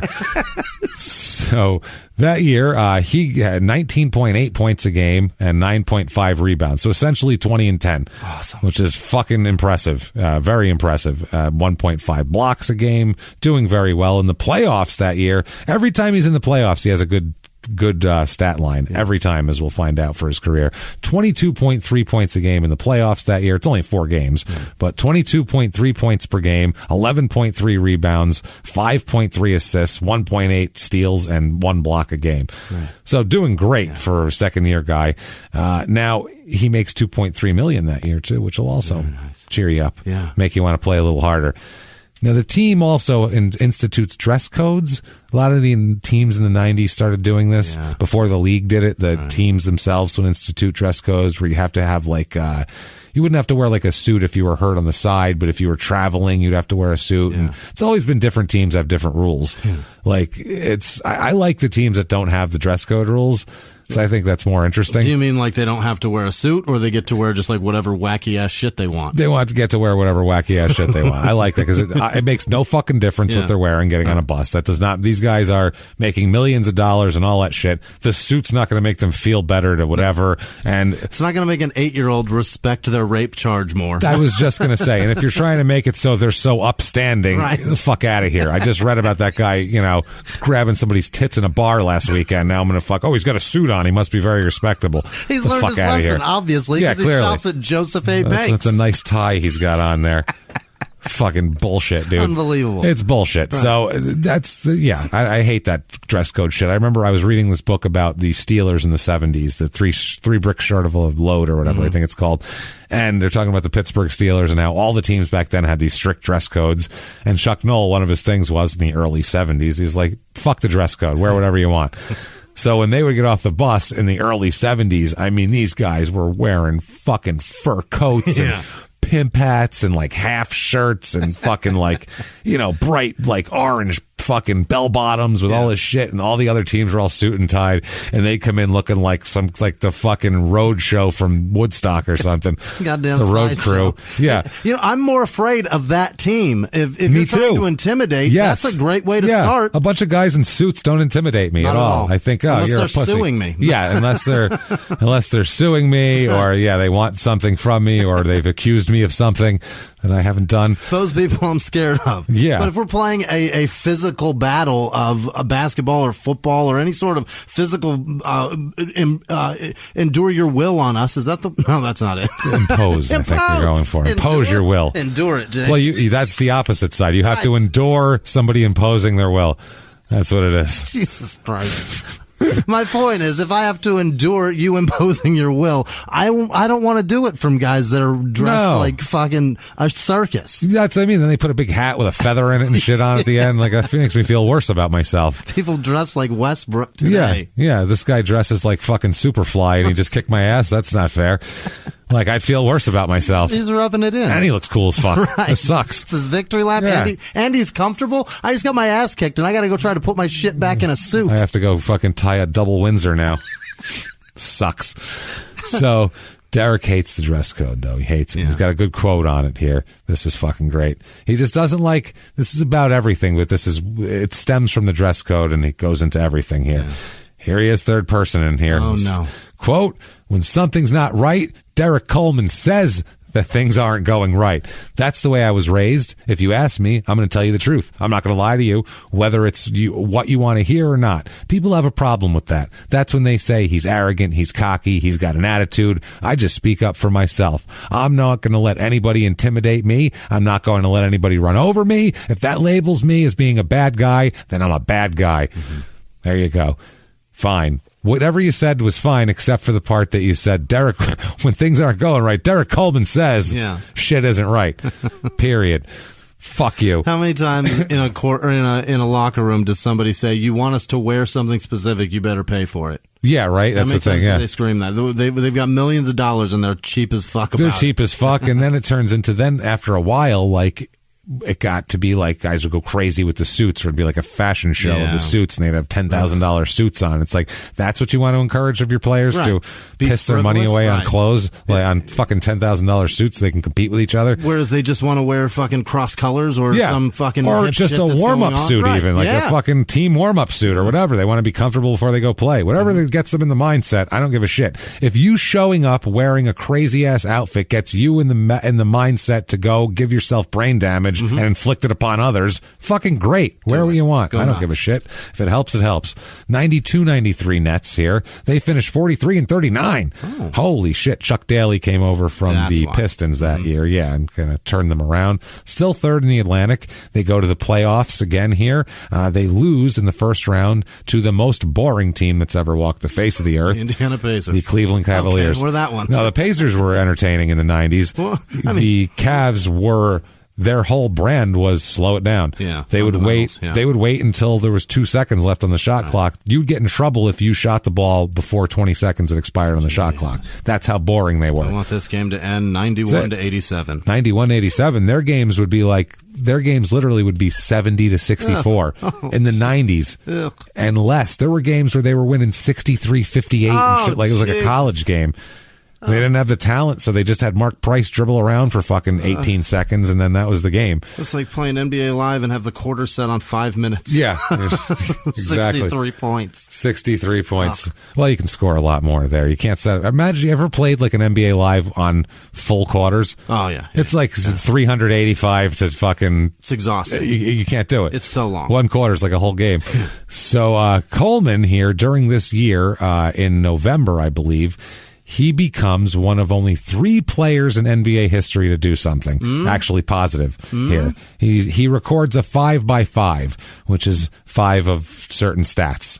Every 5 of everything. Oh, okay. 5 steals, 5 assists, blah, blah, blah. What did you get him in? But he is one of 2 guys to do 5x5 in a game with at least 20 points and 10 rebounds. Wow. 20, 10, and then 5-5-5. So 5 steals, 5 blocks, 5 assists. That's incredible. Yeah, it's amazing. Only 2 other people have done it in history. Did he do rebounds, assists, and blocks? It's 20 points, 10 rebounds he had. Oh, and then got it. You have to have at least 20 and 10 to be in that 3 group, and then the rest of it 5-5-5. So it would be assists, blocks, steals, probably.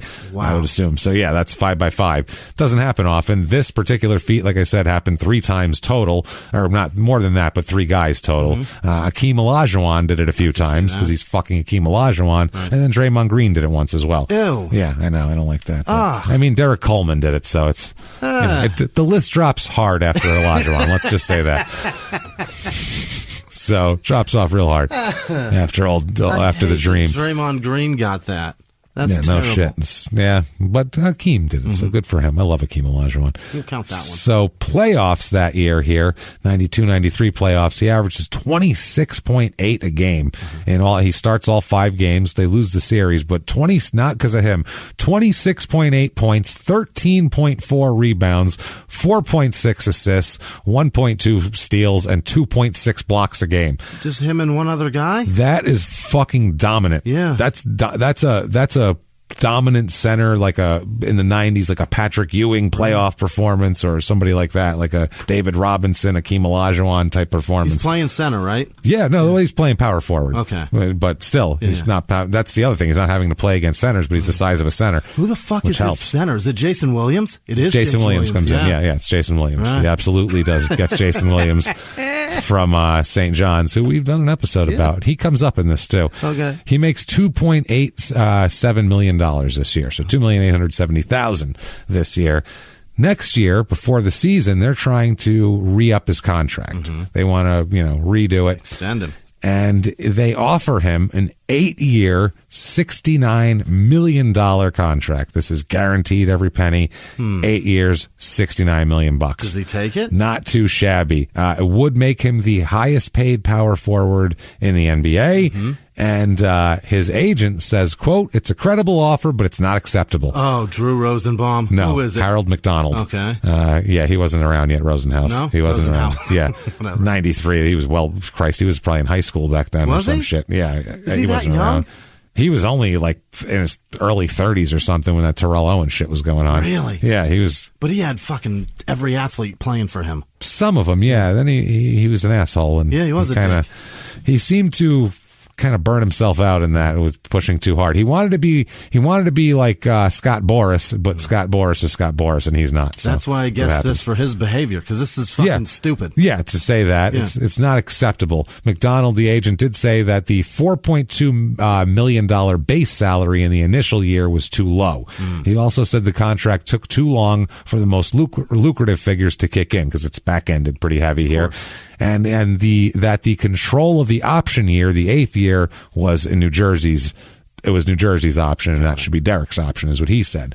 So the Nets control the option year in their offer. He also said that Coleman wants control of the option year, one which would give him $13 million that season in his 34th year of life. Wow. So it's a lot to think that is this guy still going to be healthy in 8 years. But also, if he is still healthy, he's got a good chance of playing 4 more years. That's the thing. That's awesome. Yeah. But McDonald also said, quote, if Derrick had to sign this year, it might be an agreeable offer. But Derrick doesn't have to sign this year. And look at where the salaries have gone. Who knows what's going to happen next year? He wasn't a free agent yet.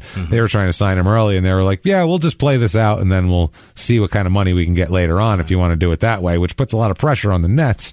So they end up giving him a deal. I don't have the exact particulars, but at the time, and for a very short window, he is the highest paid player in the NBA. Unbelievable. The highest paid player in the NBA in a league that is Michael Jordan and fucking Patrick Ewing and you name it. All these big stars, Charles Barkley. And he doesn't even love basketball. Doesn't even give a shit.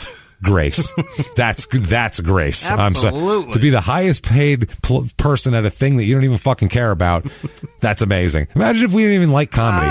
Like we were like, I hate to laugh. Right. I hate jokes. And I make $250 million a year. But I'll still make all this. Yeah, right. 200. Imagine that. Imagine Kevin Hart hates comedy. That's what I mean. Or, somebody great. Dave Chappelle's like, man, fuck comedy. Like, what?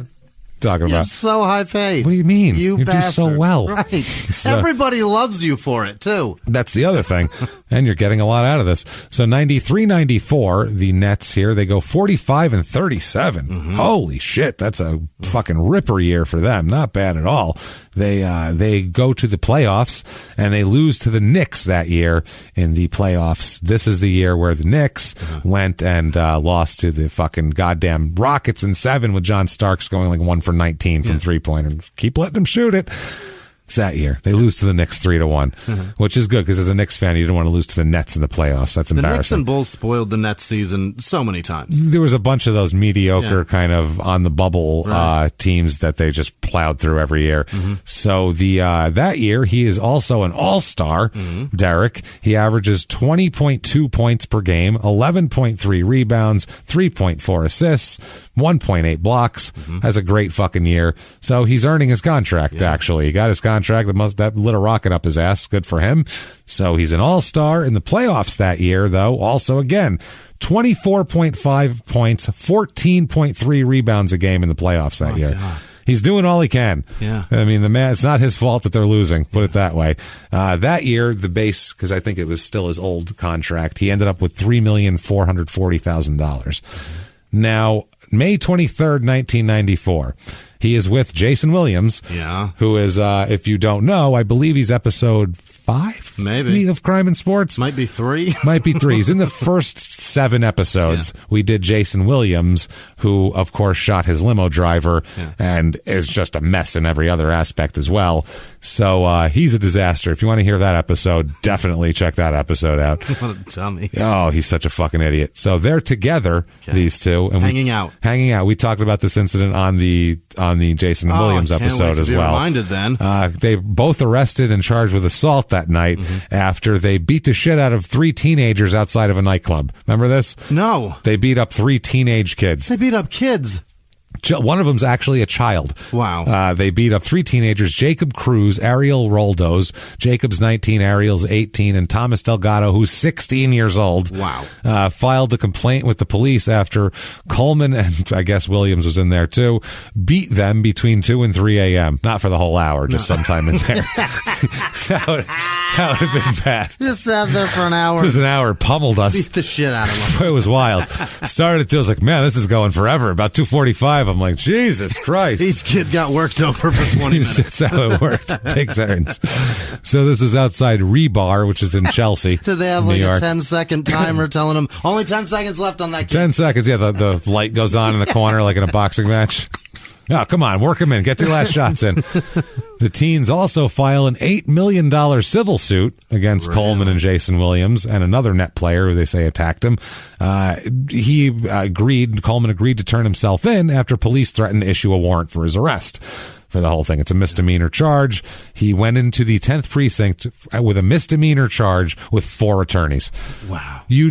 What are 4 attorneys going to do that one attorney? It's not court, right? Where they're fucking, one guy's doing shit and they're doing. That's not how it works. See, it's a misdemeanor, and these 3 are going to sort out each assault charge on each child. That was literally just to show I'm Derrick Coleman. Right. Look at how much force I have. I come in with 4 lawyers. That scares you, doesn't it? Which is like, it's great. I would love to do that. Don't get me wrong. I'm not taking any shots at it. You're going to get treated better. Probably the more lawyers you have with you, probably the better you'll be treated, I would imagine. I brought the whole firm. I brought Peterson, Nash, Thomas, and Floyd. I brought them all. They're all here. Johnson's missing. He couldn't make it, but he's at a golf tournament. He'll be here another time. He's going to join us via Zoom. It's fine. So, they do that. Coleman enters with 4 attorneys at 4:00 in the afternoon and surrendered. Police plan to issue a desk appearance ticket for 3rd-degree assault, and then they released him. So, also, he plays for the U.S. this year, for the United States in the World Championships, the FIBA World Championships they have. Have I ever heard of that? I've seen it before. They have it on off of the Olympics, off even years of the Olympics. So 94, 98, they do it all those years. This year, it's pretty much the dream team too. It's pretty much the same roster. A lot of them: Derrick Coleman, Joe Dumars, Tim Hardaway, Kevin Johnson, Larry Johnson, Grandmama himself, Sean Kemp, Dan Marley, Reggie Miller, Alonzo Mourning, Shaquille O'Neal, Mark Price, Steve Smith, Isaiah Thomas, Dominique Wilkins. Wow, that's a fucking squad. That's the 90s version of that, kind of 80s dream team. Between them, that's a lot of fatherless children. That's a lot of fun. Well, we don't know that, actually. If we go through the list. Kemp. Just Kemp alone. There's one more in there, too, that you... Doesn't Larry Marley Johnson have a few, too? No. I thought Marley's got a few float. Marley's fucking dipping his stick places he shouldn't be. I'm sure of it. I know he's got a couple of kids with that ex-wife that he just lost, and she took fucking everything. I could be wrong, but I thought he had a problem with that, too. He got a divorce, and I know that he lost a shitload of money. The only guy who I'm positive probably didn't is Mark Price, because he's a dork and no one wanted to fuck him. They're like, stop dribbling around for fucking 45 seconds, you asshole. Would you stop dribbling and fuck me? Like his wife has to beg him. He's like, hold on, wait. Got to get the shot clock down to 20. Got to get down 2 seconds. Okay, quick, I can get in here. Okay, good. Pops back out again. Him and Larry Johnson. Larry Johnson's an asshole, too. He's got a shitload that he didn't pay for child support. Kevin Johnson also had some problems. Yeah. The other guy, I love Kevin Johnson, obviously, as a 90s Suns fan. So did the 12-year-old girls, and so did he. He likes the young girls. The people of Sacramento didn't seem to mind when they elected him mayor, so that's fine, I guess. Or they forgot. Short memories. So this team in the World Championships goes 8-0. Mm-hmm. They fucking crush everybody. I was looking at the scores. It was like 131-82. It was like, Jesus Christ. That's not fair. Right. For fuck's sake. Well, what foreigners guarding Shaq? No offense, rest of the world, but China doesn't have a guy who can guard Shaq. I'm just sorry. It's not because they're Chinese. It's because any country doesn't have a fucking guy who can guard Shaq. It's just because Yao Ming's only 11 at that point. Yeah, and Shaq would have went through him like a hot knife through butter back then. He was a fucking freight train, for Christ's sake. So July 16th, 1994... A 22-year-old woman, well, a woman, not women, not multiple. A 22-year-old woman is found crying on the steps of a Detroit police precinct house early in the morning. Oh, boy. And when they ask her, hey, what's shaking there, darling? Yeah. she tells police she had just been sexually assaulted at a nearby hotel by Derrick Coleman of the New Jersey Nets. That's the story she's given here. It's at a Westin hotel. Yeah. She told them that she met Coleman at a topless bar, and then they went to a room at the Westin, as these things happen sometimes. While in the room, this is what the police said, the report, quote, while in the room, the man made advances toward her, which she discouraged. The man then allegedly forced her on the floor and sexually assaulted her. Ew, on the floor? Yeah, on the floor. So Coleman denies the charge here. His agent says to the press, quote, he didn't do it. Nothing happened. He didn't lay a hand on her. That's the thing he's guilty of, is being big, black, and having NBA money. That's what he says. That's the only thing he's guilty of, is being big, black, and having NBA money. There's nothing to hide. Derrick is totally innocent. He's a victim of being tall and black and from the NBA wealthy background, which he's said, repeats himself. Quote, he never touched the lady. It's not a question of consensual sex. There was no contact. Okay. So he's saying it's not even like, she's a liar. They're saying it's not even a consensual issue. I never fucked her, period. Mm-hmm. So that's a different thing completely. It's not a he said, she said. It's a, did he fuck her or not? Yeah. So according to the police, she told them it occurred about 2:30 in the morning, pushed her to the floor after she rebuffed advances. The police said that the matter was under investigation. The agent said that Coleman says he was he has a home in Detroit and was taking part in a large family reunion based at the hotel. Mm-hmm. So he's saying he was at the hotel. He said he said that a cousin had introduced Coleman to the woman in the cousin's room, and that Coleman and the woman, whom he knew only as Africa, had left the room at the same time but were not together. Okay. That's what he says. He said that the two had gotten into the same elevator, but when then Coleman realized it was going down, not up, he got out and took another elevator up to his room on a higher floor. I never heard a word about a strip club from him. Exactly. Yeah. He said an entirely different night. That's what I mean. It's a totally different night. And so this is a completely different thing. Coleman said, quote, I'm here to enjoy a family reunion. Allegations have been made against me. I gave the police a statement. I'm going to wait and see what happens. The truth will come out. So the police said that Coleman was cooperating with investigators. Mm-hmm. They said, the police chief here, Isaiah McKinnon, said, quote, there's a great deal of information we're trying to assemble. There's always two sides to these stories. We're doing our best to try to get every part of it, then make a determination. So the woman was examined at the hospital also, and they find out about that. The police chief, the deputy police chief said, we're trying to work this out and see who's telling the right story. It's possible there was a misidentification. There's lots of details that just aren't coming together, like where they saw each other, all that kind of shit, right? So this all makes sense. July 29th, 1994, which is just like a week later, he's cleared of the rape charge by the police. And now he's saying he's going to file a suit against the accuser for making false charges. Yeah. Prosecutor announced that the semen samples taken from the victim do not match Derrick Coleman. Oh, that's fucked up. So there's some fat blob dude running around talking about I'm Derrick Coleman. Or she fucked a guy and was like, it'd be better if I fucked Derrick Coleman because I met him. Right. I don't know. Or maybe, like I said, maybe that guy saw Derrick Coleman and was like, I'll say I'm Derrick Coleman. Like, you never know. Or maybe it was a relative of his who said, I'm Derrick Coleman's cousin. And we have no idea what happened. No clue horrible. What happened. She had sex with somebody, hopefully not against her will, like she said, but possibly against her will, which is obviously horrible. We don't want that to happen to anybody. But the bottom line is Derrick Coleman is not the perpetrator here. That's so shitty. That's a fact. The DNA does not match. Not a thing. So there's nothing that can be done about that. Poor bastard. Yeah, that really sucks. Yeah. He submitted to blood tests the day charges were filed by the woman. He submitted immediately the blood test and was like, fuck no, didn't bang her. How crazy is that, though, that she was in the elevator with Derrick Coleman, and then she had sex with somebody that said he was Derrick Coleman. You know? Or you know what I mean? We don't know. Yeah, whatever. We have no idea what happened. Somebody that misidentified he got as Derrick dragged Coleman, into the whole thing. And she happened to. You were actually in the elevator with him. Yeah, that's wild. If you Google search Derrick Coleman rape, there's a whole pages come up of it where that's tough. If you didn't rape anybody, nobody wants to. That's one of those things. If you do it, you're the worst fucking piece of shit in the world and you should be ostracized. And if you didn't do that and you're accused of it, you can't be accused of anything fucking worse. Right. So you're like, Jesus Christ, there's nothing you could do there. That sucks. You'd hope that somebody would delete all that shit from the internet. Yeah. Nope, it's all. But the New York Times, it was every publication there was. It was a big deal. He was the highest paid player in the NBA getting accused of rape. Ouch. This was a huge story for a week until it came out that he definitely didn't do it, and then everybody left it alone, and nobody was like, nobody was like whispering about it. It was like, oh, false accusation, totally. But there was no retraction? Cleared through science. No. Oh, well, no, they had cleared of rape. On page 6. The articles were up there, cleared of rape article. Page 32. Maybe. Well, actually, it was a even bigger story. I would hope so. So, yeah, it was huge. Derrick Coleman, fucking semen doesn't match. It was huge.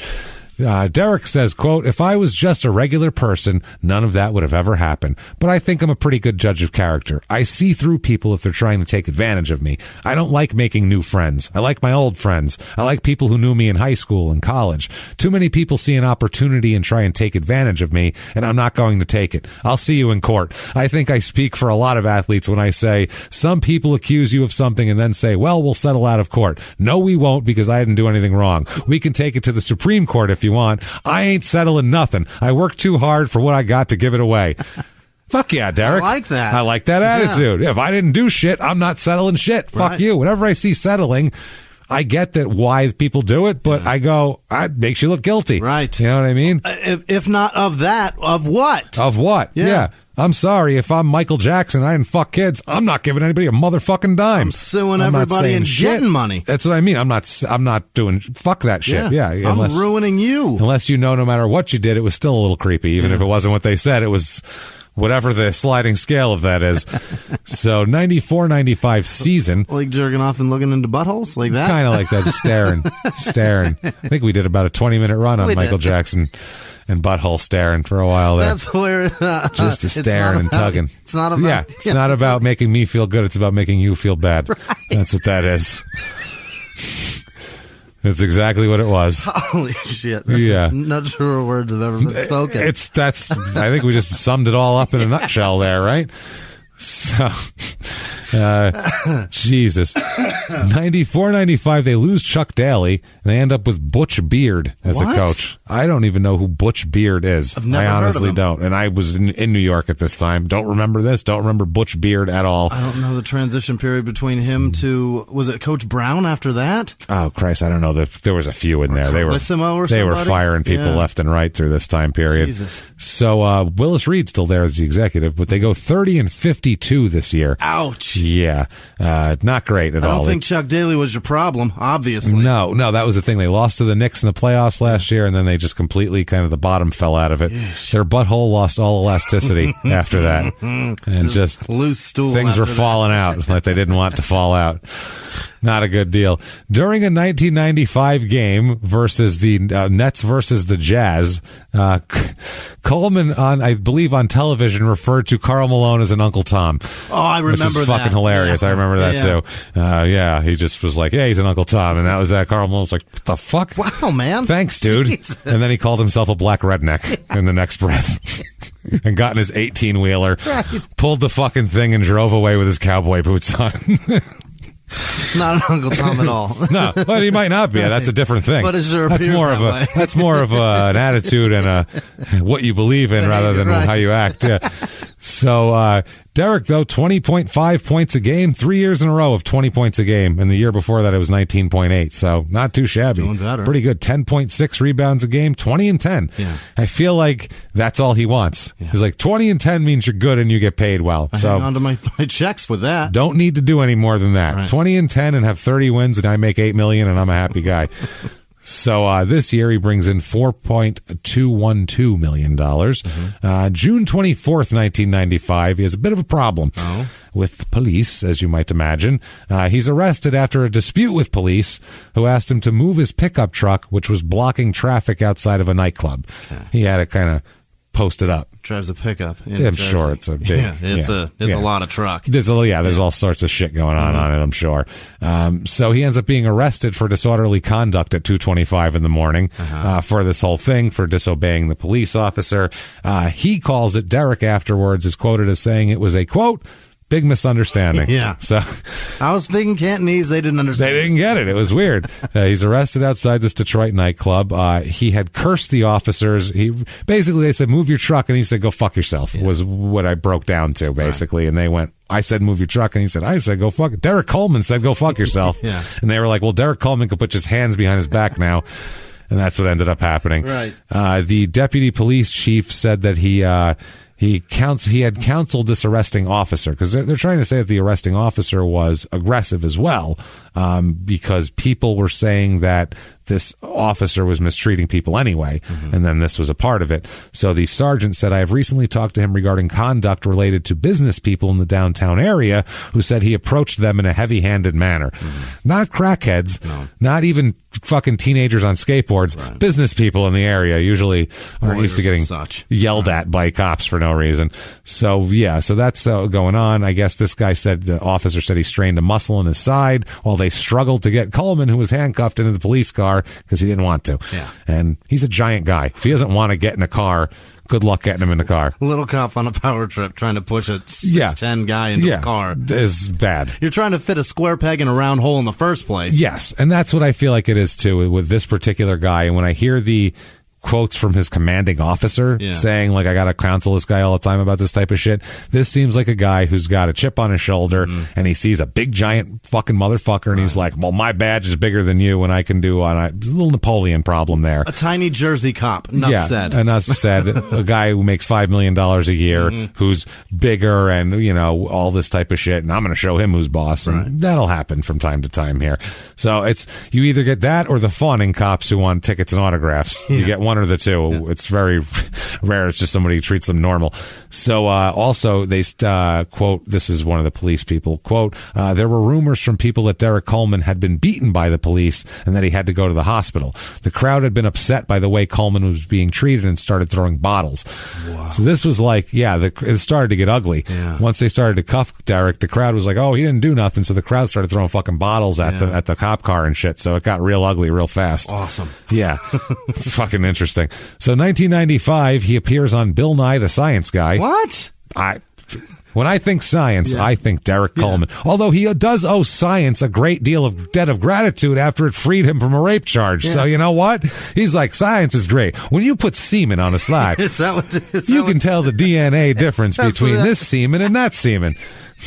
Is that the episode he did? Bill's trying to explain the difference. I believe it was, Bill had 2 rape kits he was doing a comparison on for the kids. We're doing a comp on rape kits right now, kids. We just want you to see that every person has a specific DNA in their body. Exactly. Take Derrick Coleman.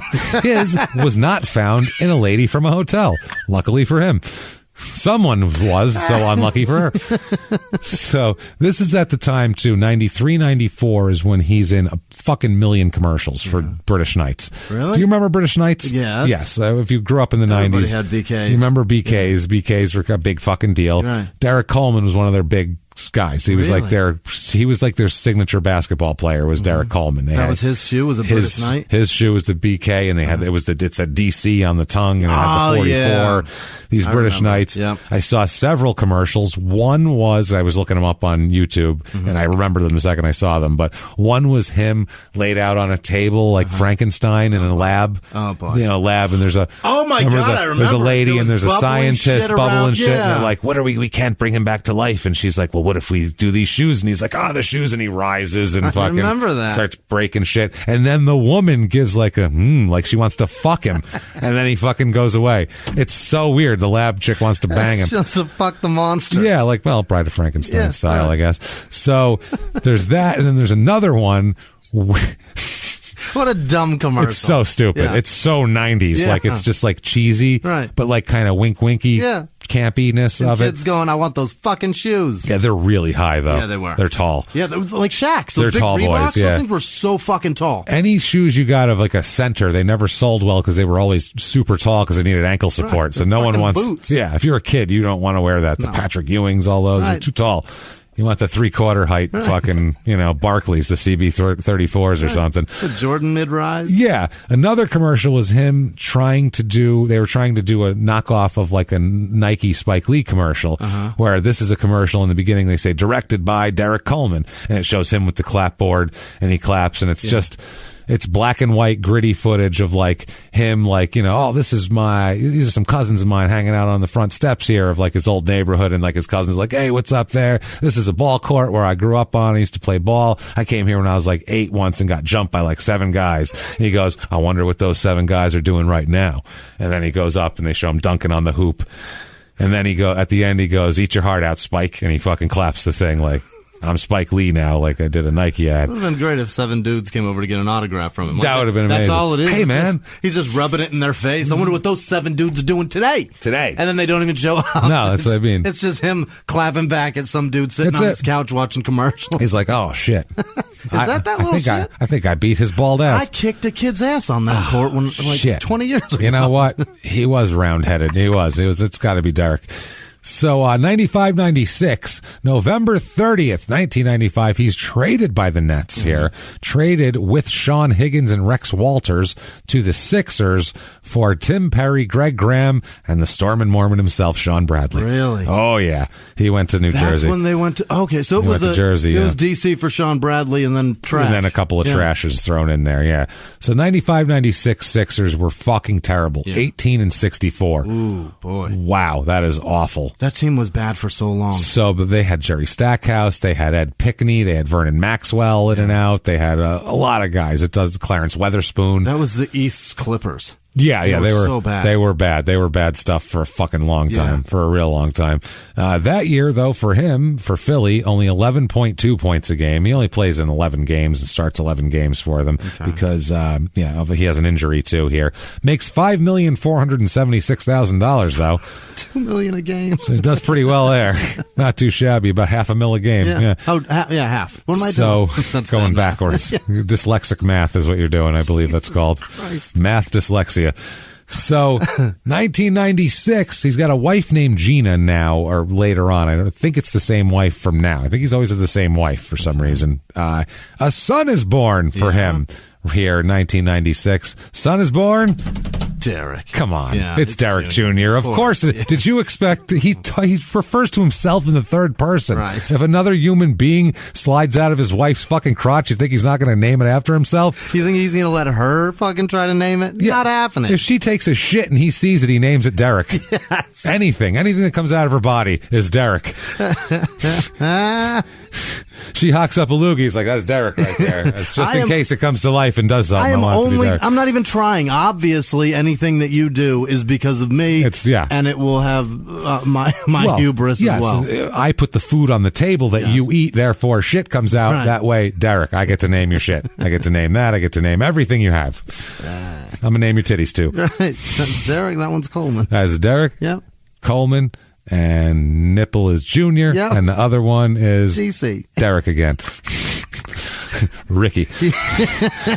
That's Ricky.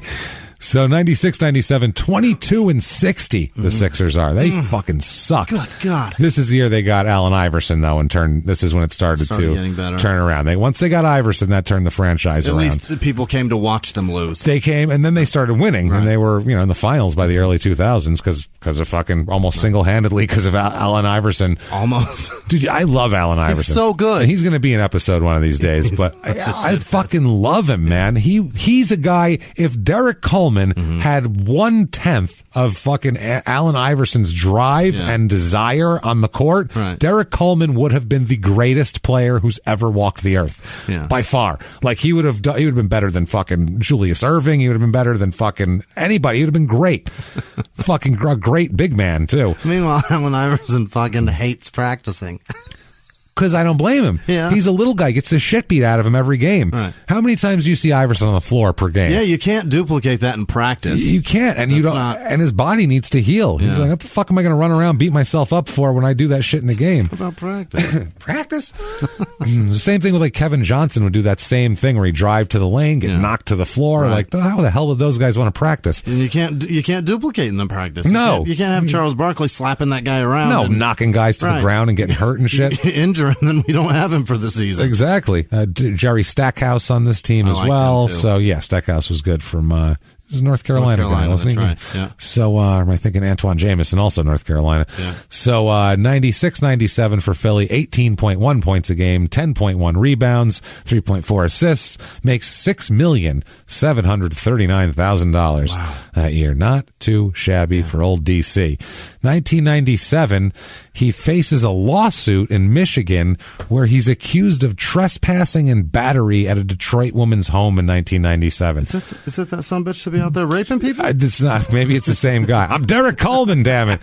Whatever he does, whenever he commits crime, he just he announces himself as Derrick Coleman of the New Jersey Nets / Philadelphia 76ers first. That's what he does. My mom's name is Dassey. So, yeah, he faces that there. Nothing really comes of that, but it's a big media story for a minute. 97-98 for Philly, 17.6 points a game, 9.9 rebounds, so pretty much the same shit. Makes $8,002,800 that year. Wow. Not too fucking shabby. That's awesome. That is good shit. And his contract is up at the end of that year, and the beginning of the next year is the lockout. Oh. So he has to wait until January to sign with a team. Mm-hmm. So he does, and he signs with the Charlotte Hornets in January of 1999. Yeesh. 5 years, $40 million. Really? For Derrick at this point in his career. What are they doing? This is why they sucked for so long. Yeah, they went through 2 coaches that year. Yeah. You fired a guy into a half a season. What are you doing? Why do that? And then the team ended up moving. That's who went to New Orleans, right? Yeah, and then they got another one back. Made a new one, the Bobcats. This is B.J. Armstrong, Eldon Campbell, Ricky Davis, Eddie Jones. Well, I remember Eddie Jones. He was good when he was on the Heat. Yeah. Eddie Jones, Chuck Person, J.R. Reed, Charles Shackelford, who will certainly be an episode as well very soon. All sorts of people on here. That year, he goes 13.1 points a game. Yeah. Give $40 million to get 13 points back. Brutal. 8.9 rebounds, which is a full rebound less than the year before, which isn't wonderful. He makes 2 salaries this year. What? Because he has 76er money left over on that contract, and then he also gets the new one for the Hornets, the way the bargaining thing worked out. So with the 76ers, they have to pay him $5,600,000, and then the Hornets pay him $6,667,000. Made $11 million for being a almost piece 12, of shit? almost 12 Wow. for 13.1 points a game, starting 29 games, 31 minutes a game, which is awful. 31 minutes a game, which is his career low, except for the year he was injured with Philly. Otherwise, same shit here. It's awful. Going absolutely awful. Downhill at this point. April 13th, 1999. He's in front of Chuck's Millionaires Club. Yeah. Which sounds like a place for douchebags. There are no millionaires there, except for Derrick Coleman. It's one of those places that you like VIP nails and no VIPs will ever get their nails done there. Exactly, yeah. You're like, nope, that place sucks. That is not celebrity tanning. Nobody that's a celebrity will ever be in there. They go to places with nice sun and lay in it. They go to an island. Celebrity tan in fucking Turks and Caicos. That's where they get it. They're not going to a strip mall in fucking Poughkeepsie. You like my tan? No. No one wants that. No one wants to be in Poughkeepsie. No. So, trust me. So here, he ends up being charged with a misdemeanor, interfering with a police officer while performing his duty, and he's released on $100 bond. He's arrested, basically. It's a nightclub, and apparently his friend was being arrested for disorderly conduct, and Derrick refused to leave the scene or stop interfering with the whole deal here. He kept trying to get him insert himself in the middle of it, till finally they had to go, all right, well, I guess we arrest you too. Fine. It was one of those deals. His friend had been in a fight in front of the nightclub, so he was getting arrested. So not wonderful. Not a good look for Derrick here, just to not cooperate. He said it in the beginning. No one's going to tell Derrick Coleman what to do. It's true. And it doesn't matter who you are. You're not telling Derrick Coleman what to do. Derrick Coleman will tell him. Derrick Coleman will tell Derrick Coleman what to do. So August 9th, 1999. This is a wild fucking little scene here that happened. He's eating in a restaurant with Thomas Hitman Hearns, the legendary middleweight boxer, and Jalen Rose. What? He's a Detroit native, Jalen Rose. I guess that makes sense. He's from Detroit. Yeah. So, apparently, they're eating dinner. There's conflicting, reports of what kind of restaurant it is. It is either a Chinese restaurant, according to one report, or very specifically the Intermezzo Italian Ristorante. Okay. I'm going to go with that one because it's very specific. Yeah. So he is at what sounds like probably a real nice Italian restaurant. Or he was at a Chinese place speaking Cantonese and we're about to have a misunderstanding. That's a possibility. Well, there's certainly a misunderstanding. Let's put it that way. When apparently he gets up from his table and stands up and pisses in his pants. What? In the middle of the dining room. Get out of here. That's what everybody saw. It's apparently it's a very fancy restaurant, and he stood up and pissed his dress pants there on purpose, apparently. Just did that. They asked him to leave because he's, pissing on himself. What the and shit? He said no, and then he ends up getting, he could face criminal charges for urinating in the dining room of a downtown restaurant here. The incident happened at about 1:30 in the morning. Christ. He was immediately asked to leave. Yeah. Police arrived 15 minutes later, and he had already driven off in his Bentley convertible. With piss in his pants. Piss in his pants. He put piss pants in the driver's seat of a Bentley. In a Bentley. I really hope it's that nice leather you can at least get it off of. Oh, my God. So if witnesses come against him, he could be it's a misdemeanor deal, and he says that he's just spilled a drink on himself. But literally, people saw him stand up with dry pants and watch them get wet. So that's what other people are saying. I'm not saying that's what happened. He says, quote, "It's a big misunderstanding."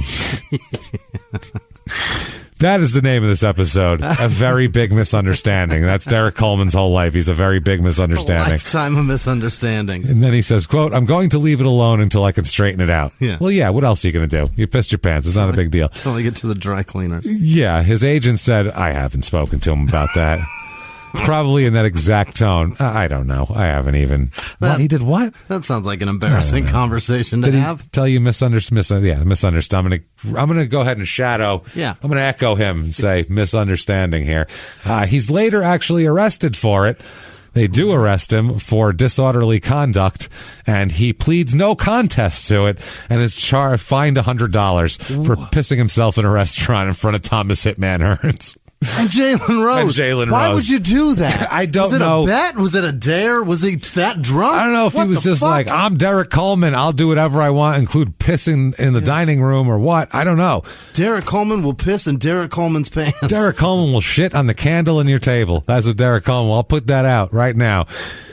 So Derrick Coleman, he's a fucking... This is fans in public. Yeah, he's a mess, but he's Derrick Coleman, goddammit. He doesn't care. He goes back to his house and he's happy guy. Yeah. Like, that's right. He's going to go home, leaves the police station, walks down the front steps there, and he's like, Jesus, free as a bird. Yeah. Glad I brought 7 lawyers with me. And another change of pants. For a piss pants charge, I brought 7 lawyers with me, I'm sure.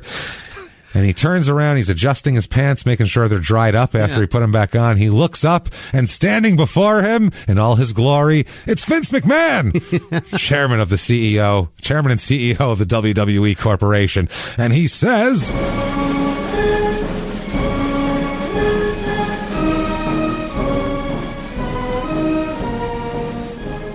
How is it you've come to arrive here? You beautiful bastard. Look at you. Oh, my God. You're huge. Yeah. You're arrogant. You're unnecessarily violent. You're swinging all over the place. You got someone holding your gold. I love it. I love it. He's a wrestler. You've even been accused of sexual impropriety. You're a goddamn wrestler. You're a wrestler. Can I ask you this one question, though? Yeah. How do you feel about drugs? 'Cause you're going to have to take some, I feel like. Yeah. You're a big guy, but let's get you up to like 375 of just steroid-induced muscle. Let's get you doing, and we'll put you out there, and you can knock women to the ground, and you can beat people up, and you throw them on the ground and the floor, you bash them into the wall like a monster. What do you say? You can live in overalls. You don't even have to take them off. You just piss in them. Get that shirt off. Get it off. Let's go. Let's have a look at those tits. Let's have a look at those big chocolate titties. I love big chocolate boobs. Let me see them. There you go. Piss yourself. Look at you. I love it. Poof. And he disappears into a poof of 1099s and confused athletes. So 1099s in Obamacare form. Yeah, just for your own. Here you go, motherfucker. ACA yourself. October 27th, 1999. Derrick is, according to the Charlotte Mecklenburg Police Department here, he had gone through a green light into an intersection, and a truck struck him. The truck driver, Pete Rowe, said that Coleman turned left in front of him. That's how that went. Now he's had obviously a lot of problems here. He had to get stitches for cuts to his nose and forehead and is released from the hospital. He's also with Eldridge Recancer, who's a teammate of his. Eldridge actually had a partially collapsed lung and a badly bruised chest and shoulder and will remain in the hospital for a few days. That's a nasty accident. Well, they hit really hard. Good Lord. The other passenger, Ebony Kimbrough, was treated at the Center for Facial Cuts and was listed in fair condition. Now, police do arrest Derrick on a charge of driving while under the influence. His blood alcohol level apparently was above the legal limit here. So that wasn't good at all. He's charged with drunk driving and this accident and everything like that. His coach said, quote, if found guilty of anything, we will take appropriate action. In other words, right now it's fine. Eddie Jones, his teammate, said, things happen. It was an accident and we need to let him get better. True, but if he was drunk, that's an accident that could have been avoided, probably. Talk about some other problems he may have. Yeah. 99-2000 with the Hornets. He's 49-33, or they are, not him. They lose in the first round of the playoffs to the Sixers that year, who were going into the playoffs. It only took a couple of years with Iverson. It's a backward slide for the Hornets. And a backward slide for the Hornets, exactly. Derrick is 16.7 points a game that year and 8.5 rebounds, so dropping. Playoffs, though, fucking comes alive again. Playoff series here with Charlotte, 4 games. He's 20.3 points a game, 12.5 rebounds, 3 blocks. Don't know what happened. God, it was playoff time. He wakes right the fuck up, which normally is a great asset if he was only ever on a team that didn't suck. And he also makes $7,370,000 this year as well. Not too goddamn shabby. Now, 2000 here, early 2000. He has to turn himself in after a warrant is issued for his arrest in North Carolina. He's pulled over and gives them a Michigan driver's license, which is fine. But the thing is, he has a revoked North Carolina driver's license already. He gave that to them. That's why he gave it to them. So once it all went through, they went, hey, and they issued a warrant for his arrest. What a dipshit. And his license had been revoked because he refused to take a sobriety test after the car accident last year. He wouldn't. That was originally they had to get his blood later because he wouldn't give a sobriety test. But it ended up working for him because he ended up later on, they have to drop the charge of drunk driving because they don't have any fucking evidence. So they revoke his license for refusing the sobriety test, but they can't, there's no criminal charges because they don't have any evidence that he was actually drunk because he refused all the fucking tests. So in the end, he fucking did the right thing, did the smart thing legally for himself. He won, I guess you could put it. 2000-2001 with Charlotte, 8.1 points a game. Only starts 3 games. Down to 20 minutes a game. Oh, no. He plays in 34 games, 20.1 minutes, 8.1 points, 5.4 rebounds. Not good. What is good, $8 million for that. For 8 points a game. For shit. Literally $1 million per point per game. That's ridiculous. That's wild. That's fucking wild, dude. Think about that. Yeah. Think if a team paid that. They'd pay $100 million a game. Is what they would pay, basically. It was $1 million a point they had to pay per game. Per game. I mean, if each person... the math is wrong there, but it's still ridiculous. But if each person kept their points up per average, per game, they'd have to pay out $100 million a game. Yeah, if a guy averaged 30, if a guy averaged 30 points a game, you pay him $30 million a year. Right. Yeah, so not $100 million a game, but a lot. A year. $100 million a year. Pretty much.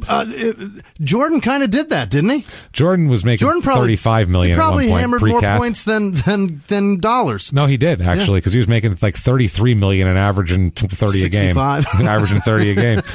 Not bad. So 2001-2002. At October 21st, 2001, 3-team trade. He's traded by the Hornets, Back to the Sixers here. Really? The Hornets traded Cash to the Golden State Warriors. The Warriors trade Chris Porter to the Hornets.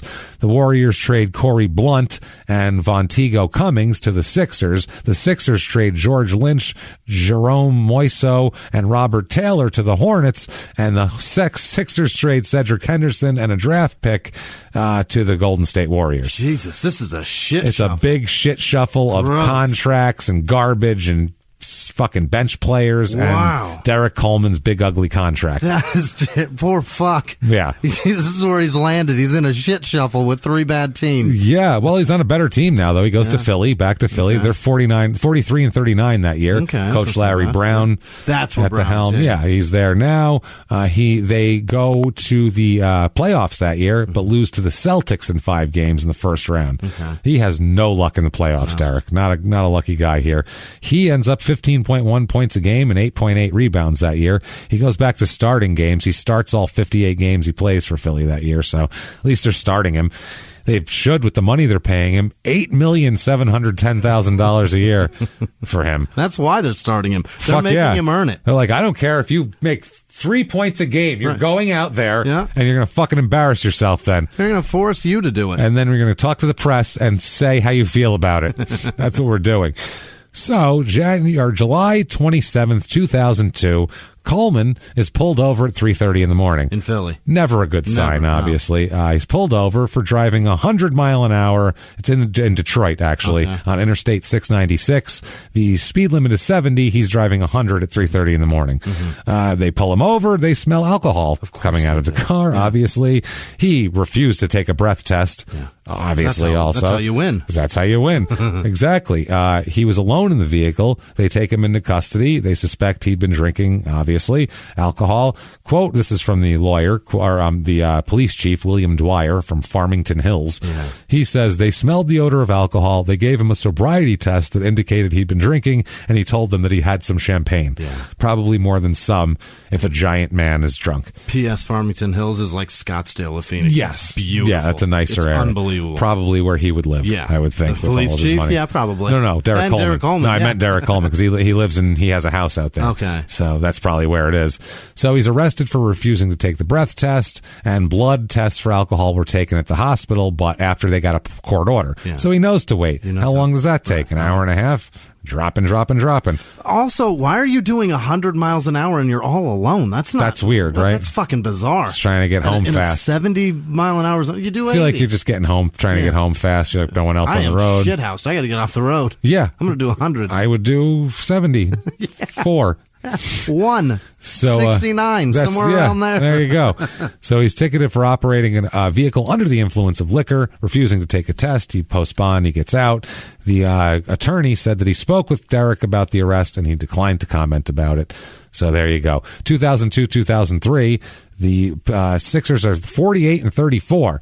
For once, Derrick's on a team that wins a goddamn playoff series. They beat the New Orleans Hornets 4-2 in the first round, and then lose to the Pistons in the second round here. And this is when the Pistons were getting real good and would end up winning titles for this. So he makes this year, Jesus fucking Christ, you've got to be kidding me. He makes, Jimmie, $9,380,000. Holy shit. To be a fucking role guy, a role player. Wow. July 31st, 2003, he gets arrested for drunk driving again. I don't have details on this, but the only thing I know is that he got a drunk driving arrest. My God, does he love it? He loves to party. He likes to drink and party, and he's going to drive his fucking Bentleys and Rolls Royces home when he's done. If he doesn't get arrested for beating somebody up there. If he doesn't crack any skulls on the way. So 2003, 2004, Philly, 8 points a game. The year before he had 9.4, so now he's 2 years straight of under 10 points a game. Garbage time. Yeah, and he's starting 30 out of 34 games. They're making him a center, too, and Philly had to play center those 2 years, so that's not normal for him either. But at this point in time, power forwards can run the floor. Right. He can't run the floor anymore. He's a big, fat motherfucker at this point. He's so fat, Jimmie. Jimmie, so fat. So fat. And that power forward position's about to get even more athletic. Oh, yeah, it's super. It's getting more and more every year in here. He makes $4 million that year. August 4th, 2004, he's traded My goodness. Traded from the Sixers with Amal McCaskill to the Pistons for Corliss Williamson. Really? Yeah. At the end of his career. At the end of his career, Good too. Lord. So he's back home in his hometown team here, which never go home, never name your kid junior. He's broken every rule, basically. He hasn't found religion yet, which I'm happy about. So 2004, 2005, they finished 54-28 with Larry Brown at the helm. Really? This is when they go all the way to the finals this year. They beat the Sixers in the first round, the Pacers in the second round. They win a 7-game series against the Heat in the conference finals, and then lose a 7-game series to San Antonio that year. But it doesn't matter because Derrick is waived on January 5th. He never makes it never got to the finals. He's waived shortly after the Pistons-Pacers brawl that year. The Malice at the Palace. Malice at the Palace. He is one of the players that faced suspension for it. And so they just said, you know what? Get the fuck out of here, Derrick. He was fighting, huh? He was fighting. We're not going to talk about that now because there's going to be a Ron Artest episode or Meta World Peace, whatever you want to call him. And that he was the main cog in that whole thing. And there was criminal charges and everything from that. So we won't talk about that. DC threw punches that night. He was apparently facing suspension for something. I wonder where he was. Because of the people that threw punches, I didn't even know he was there. Mm-hmm. I didn't even know he was involved. We don't know if there's pushing or shoving or it could have been what can get you a suspension closer to the Pistons bench. Well, we have no idea. Yeah. If it wasn't around, fist swinging, I'm sure the camera didn't focus on it too much. Wild. He's waived because of that. He's waived. Yeah, there's no point in having him. Mm-hmm. And that year he played in 5 games, started none, and averaged 1.8 points a game. So it was over. He's done. He did make $4,500,000 for that, though. So enjoy that. Holy wow. Fuck. He played in 5 games. Yeah. And he didn't even start them. Nope. And he made $4 million that year. Pretty much $1 million a game. I would love to do that. I'll do that every time. I am open. 1.8, that's you score out of the 5 games. You scored a basket in 4 out of the 5 games. That's what that means. You scored awesome. 8 points in 5 games. That's what that averages to. That's awesome. I'm sure I could cherry pick on one. That's what I'm saying. Somebody toss me the ball, I'll get one. An assist, somebody just they don't even look at us because they're not going to fucking guard me. Boom, layup. We got this. 2 I could points. do that once a game probably. High five, Devin Booker. Yay. Run down the court. Nobody can name 4 players to play for the Suns. I'll be the 5th guy. Me, Devin Booker, cares? and 3 other guys. Doesn't matter. Yeah, we all know that one guy. And really, barely only know him because he was been talked about lately. Because they're like, I can't believe that idiot. Why is he there? Right. Yeah. What's wrong with him? Likes to be under the radar, apparently. Right. October 2005. Derrick is in trouble. Mm-hmm. He is a little bit in trouble. He is outside of a nightclub early on a Saturday morning, earning a disorderly conduct charge. Oh, are you shocked, Jimmy? 2005. He has nothing else going on. Aren't you surprised? Yeah, he gets that. He apparently, he said that a valet. Yeah. There's another argument with a truck. Of course. It was parked somewhere. They told him to move it. He said no. Mm-hmm. He said the valet parked it. I didn't put it there. Fuck you. Blah, blah, blah. Later on, he says, quote, maybe I lost control. Maybe he lost control. He felt he had to arrest me. Quote, it was just a misunderstanding. Yeah. That's every fucking time. It's just a misunderstanding. Did the valet park? Because if the valet parked it, I don't even have the keys, officer. Yeah, that's the thing. I don't have the keys. I don't know. Apparently, that's what he had you the keys. say. But if you've got the keys, valet definitely didn't do that. Maybe they parked it, but now you have control of it since you have the car keys. They parked it there because they thought you were leaving. Yeah. His lawyer, Harold McDonald, said that the argument had been, quote, blown out of proportion. There was no violence, no resisting arrest, nothing. Well, there shouldn't be. Mm-hmm. He doesn't have anything to hide here, Derrick. He should have just said, great, arrest me and I'll fucking get out of it because you're arresting me for nothing. Right. Fuck you.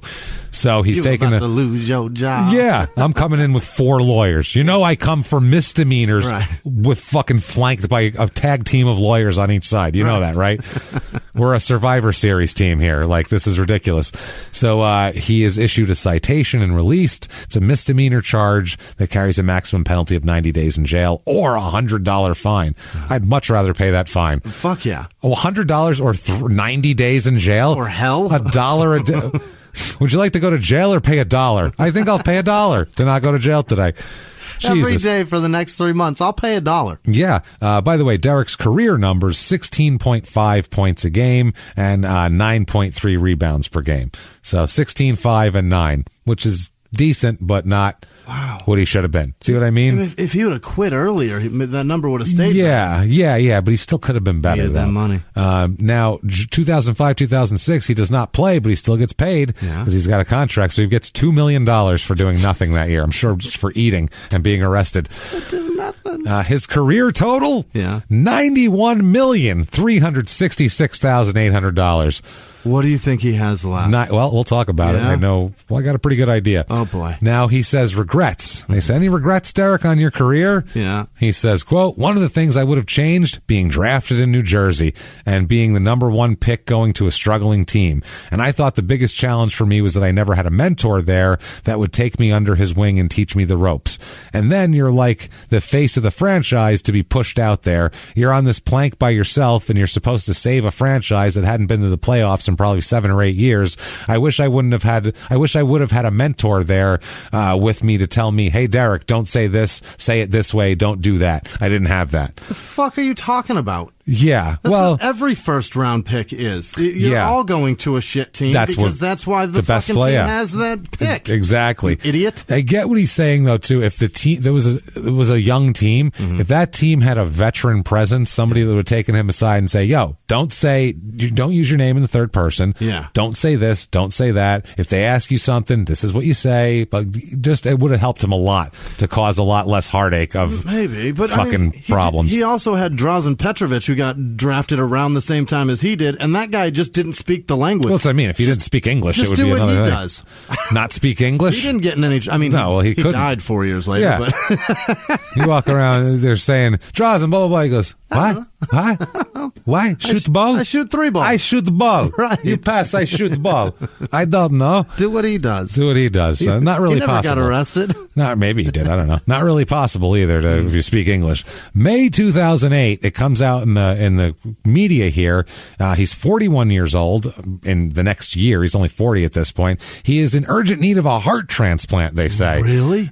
They say that toward the end of his career, he's diagnosed as suffering from an arrhythmia, and the disorder was treated with medication, and it stopped his heart from skipping a beat and alleviated shortness of breath. Oh, my God. That sort of shit. For whatever reason, his condition severely worsened lately, probably because he's been doing nothing but gaining weight and getting fat for 4 fucking years. He's doing no exercise. All that cardio probably helped. And basically, only a couple people have been to see him. Apparently, he's in the hospital, and Charles Oakley and Rick Mahorn are the only guys to go see him. That is a formidable trio. Yeah, it is. Those 3 are some tough motherfuckers. If you see them in a nightclub back then, do not approach. Yeah. They will fuck you up. You know what? Still today, don't see Charles Oakley in a nightclub because he's got a short fuse. And he's going to be an episode, too. I'm sure. He's definitely on the list. So Coleman, he moved back to Detroit there. Or he had invested some in Detroit. He invested money in businesses to try to revive his neighborhood, he said. All that sort of thing. Now, a few days later, it comes out with an update that his heart disorder has not deteriorated to the point where he needs a transplant. Okay. That was missed story, I guess. Okay. His wife, Gina, came out and said that, quote, it's a possibility down the road, but for now, doctors are trying to manage his condition. Okay. Doesn't need a transplant, but he's got a problem. The plan is to implant a defibrillator and see if that works. Oh, boy. Oh, yeah. He's got all that shit going on here. I guess he had the irregular heartbeat and all that. And he texted a friend of his and told him that he might need a transplant, and that's when it got out of control.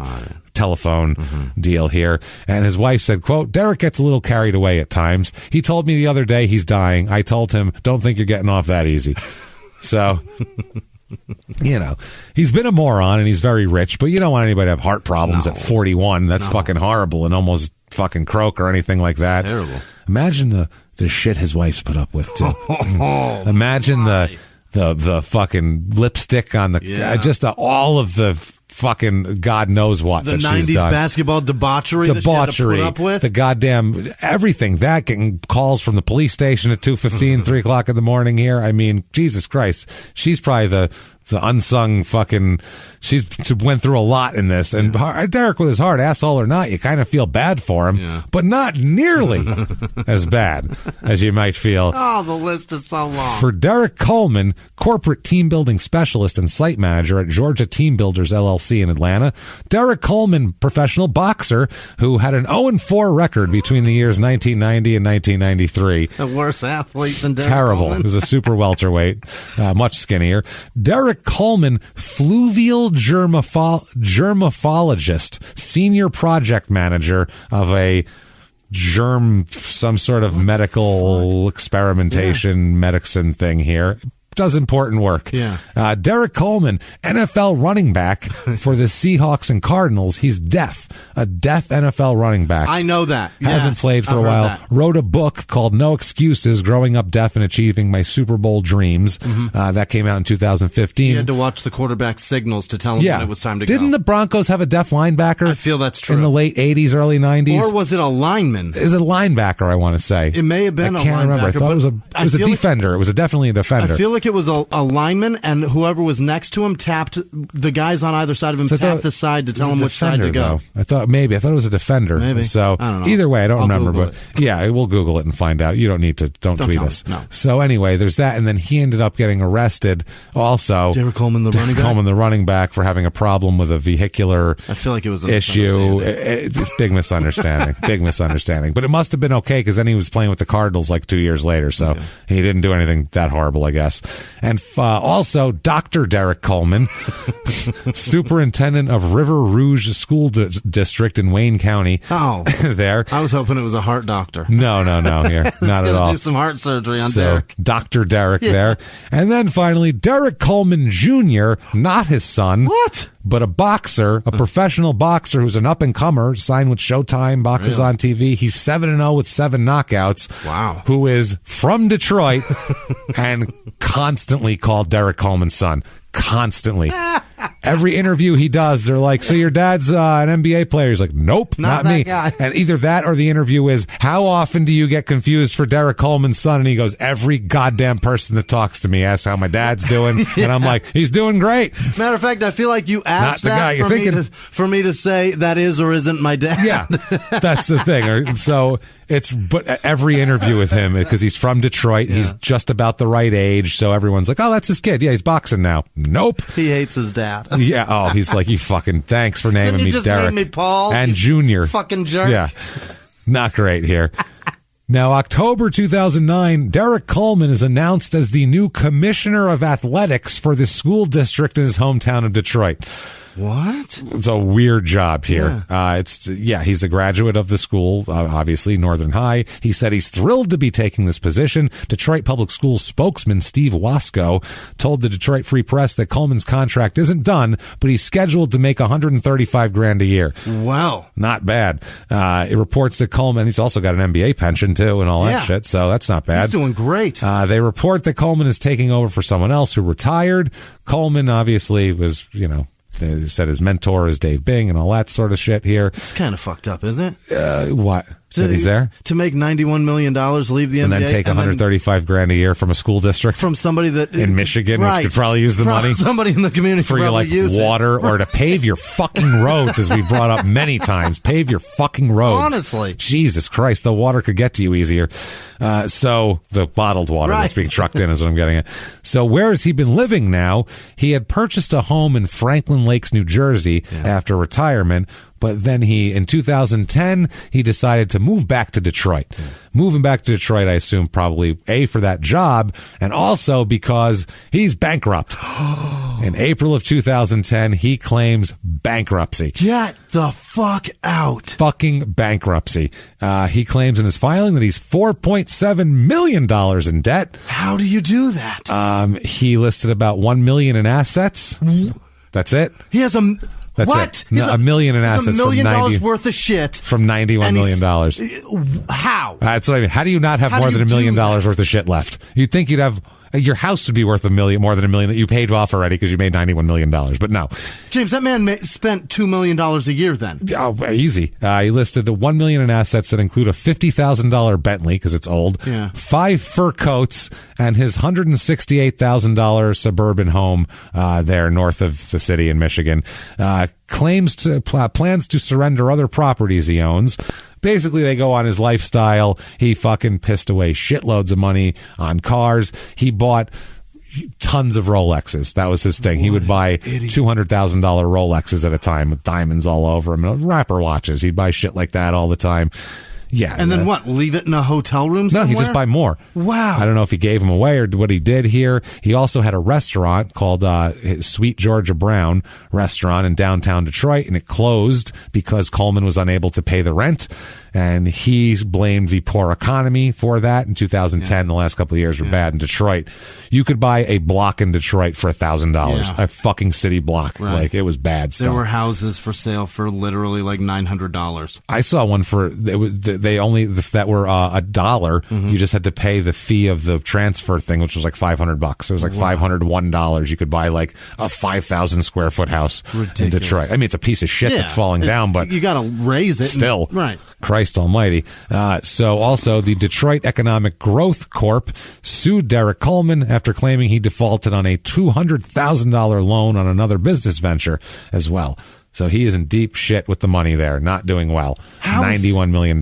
For a smart man, how is he so goddamn dumb? I don't know. I can't imagine it. Watch that ESPN that broke 30 for 30. And $90 million. $90 million. Like, you can piss away $90 million. I can't. I don't know how you I don't can know do how that. either. I don't know how you just wouldn't keep 10 just to be like, I'm going to put that. Oh my God. Even if I go crazy and put $80 million in a stripper's fucking G-string, I'll just take that as my like nest egg that I know I'll never touch, and I can just live off that. I'm so cheap.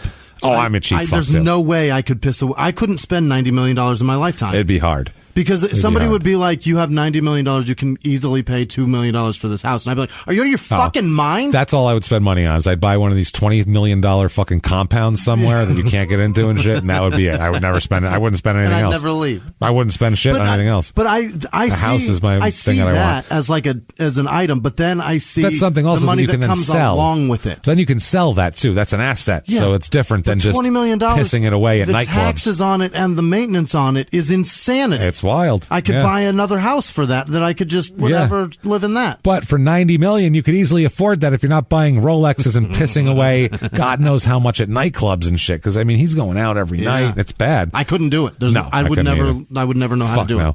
2011, Complex.com. He's on the list of 20 fattest NBA players in history. It's all going so bad. At number 19. I'm broke and fat. Broke, fat. Oh, by the way, 2012 Sports Illustrated list of top NBA draft busts lists him at number 17. No!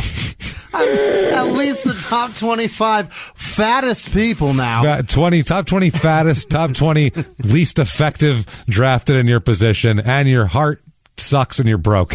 So enjoy. And I'm worthless. Yeah. I'm worth shit. Talk about an and inverted. I'm on awful list. Yeah. His life was so good for about 25 years there, and then it really took a left turn hard. August of 2014, his son announces that he's going to play football at Wayne State. So his son, Derrick Jr. here, he's the actual Derrick Jr., not the boxer Derrick Jr. He wanted to give up basketball so he could focus on football. He was playing both. He says, this is Derrick Jr., growing up, basketball was always something I thought I would do. It was because of my pops and all his success. Something like that. Slow down, Junior. Slow your roll, Chief. I was around basketball from day one. My dad used to carry a ball with him everywhere. My grandma used to yell at him for dribbling in the house. I didn't have that same passion. He was just practicing. He didn't have passion either. Coach called me to his office, and I told him, yeah, Coach, I don't want to play. He was like, are you serious? I said, yeah, I'm not happy at all. I was miserable. I hated it. So he hated it. He said that he had to tell his dad about it, too. He said, hey, Dad, I'm going to play football. And he said and Derrick said, quote, he plays basketball, but he loves football. I told him I supported his decision no matter what. He is 6'4", 215 pounds at the time, but he's Derrick says of his son, quote, he's still growing. You know, college will add some size to him. Yeah, I would think so. Some pounds probably, too. So, they talk about him. I guess Coleman Jr. had gone to Detroit Country Day School, which is where Chris Webber went. It's a big prep school for sports and shit like that. Also, Shane Battier went there as well before he went to Duke here. And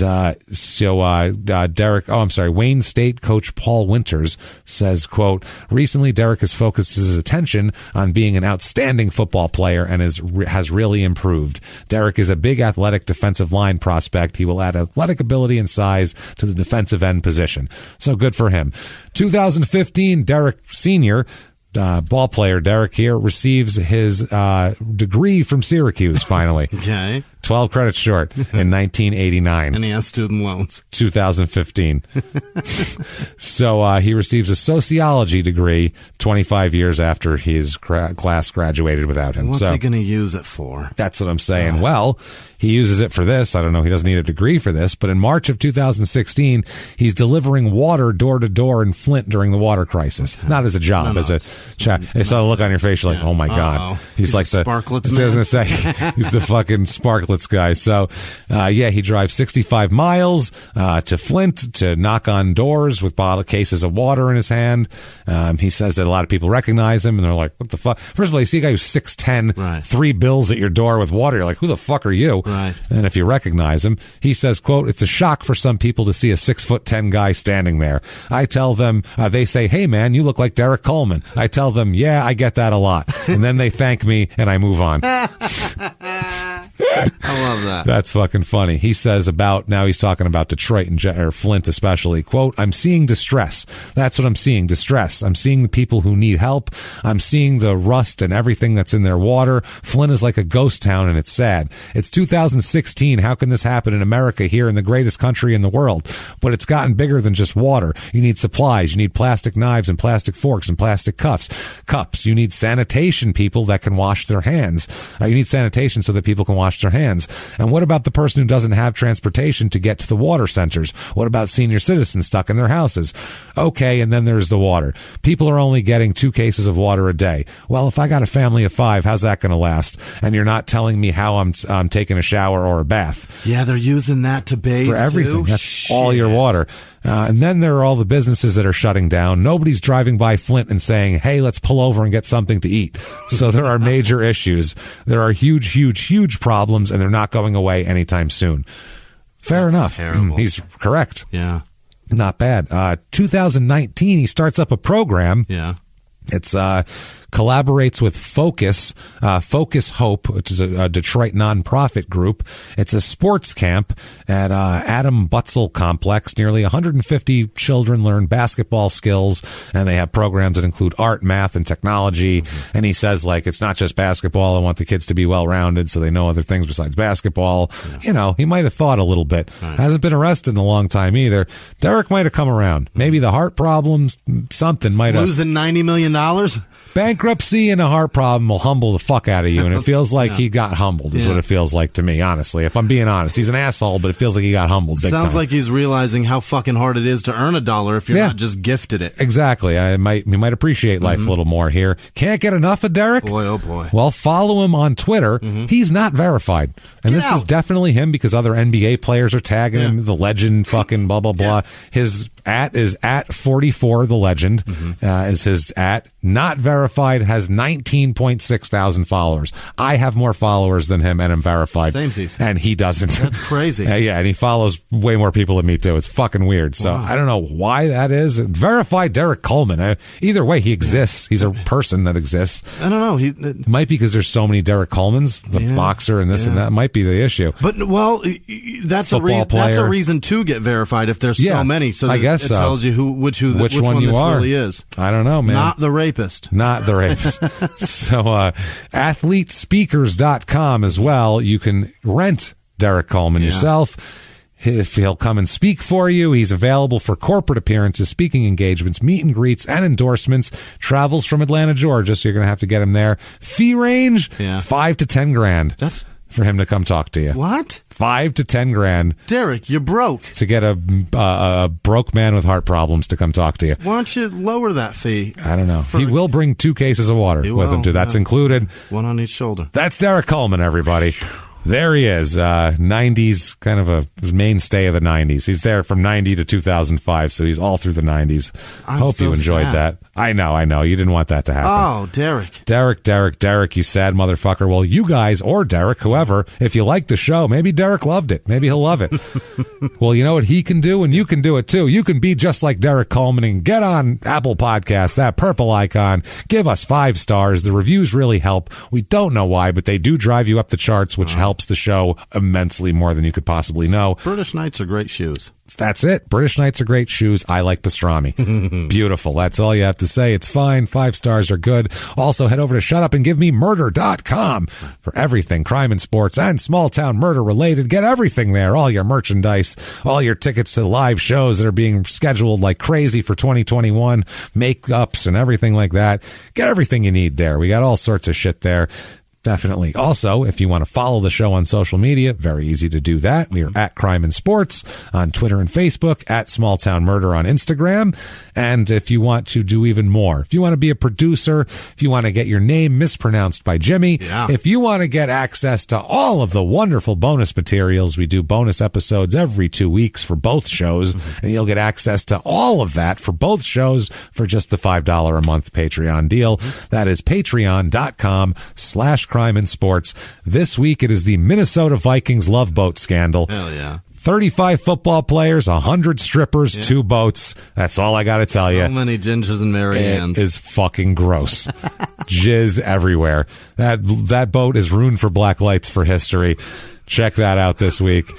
Lots of small town murder stuff you might like on there too, bonus wise. So check that out. Patreon.com/crime and sports. Or if you just want to get your name mispronounced by Jimmie, be a producer and have great karma, you can do PayPal. You can just go over to PayPal and use our email address, which is crimeinsports@gmail.com. Right. And you can make a one-time donation there if you want. But you know what I want, Jimmie?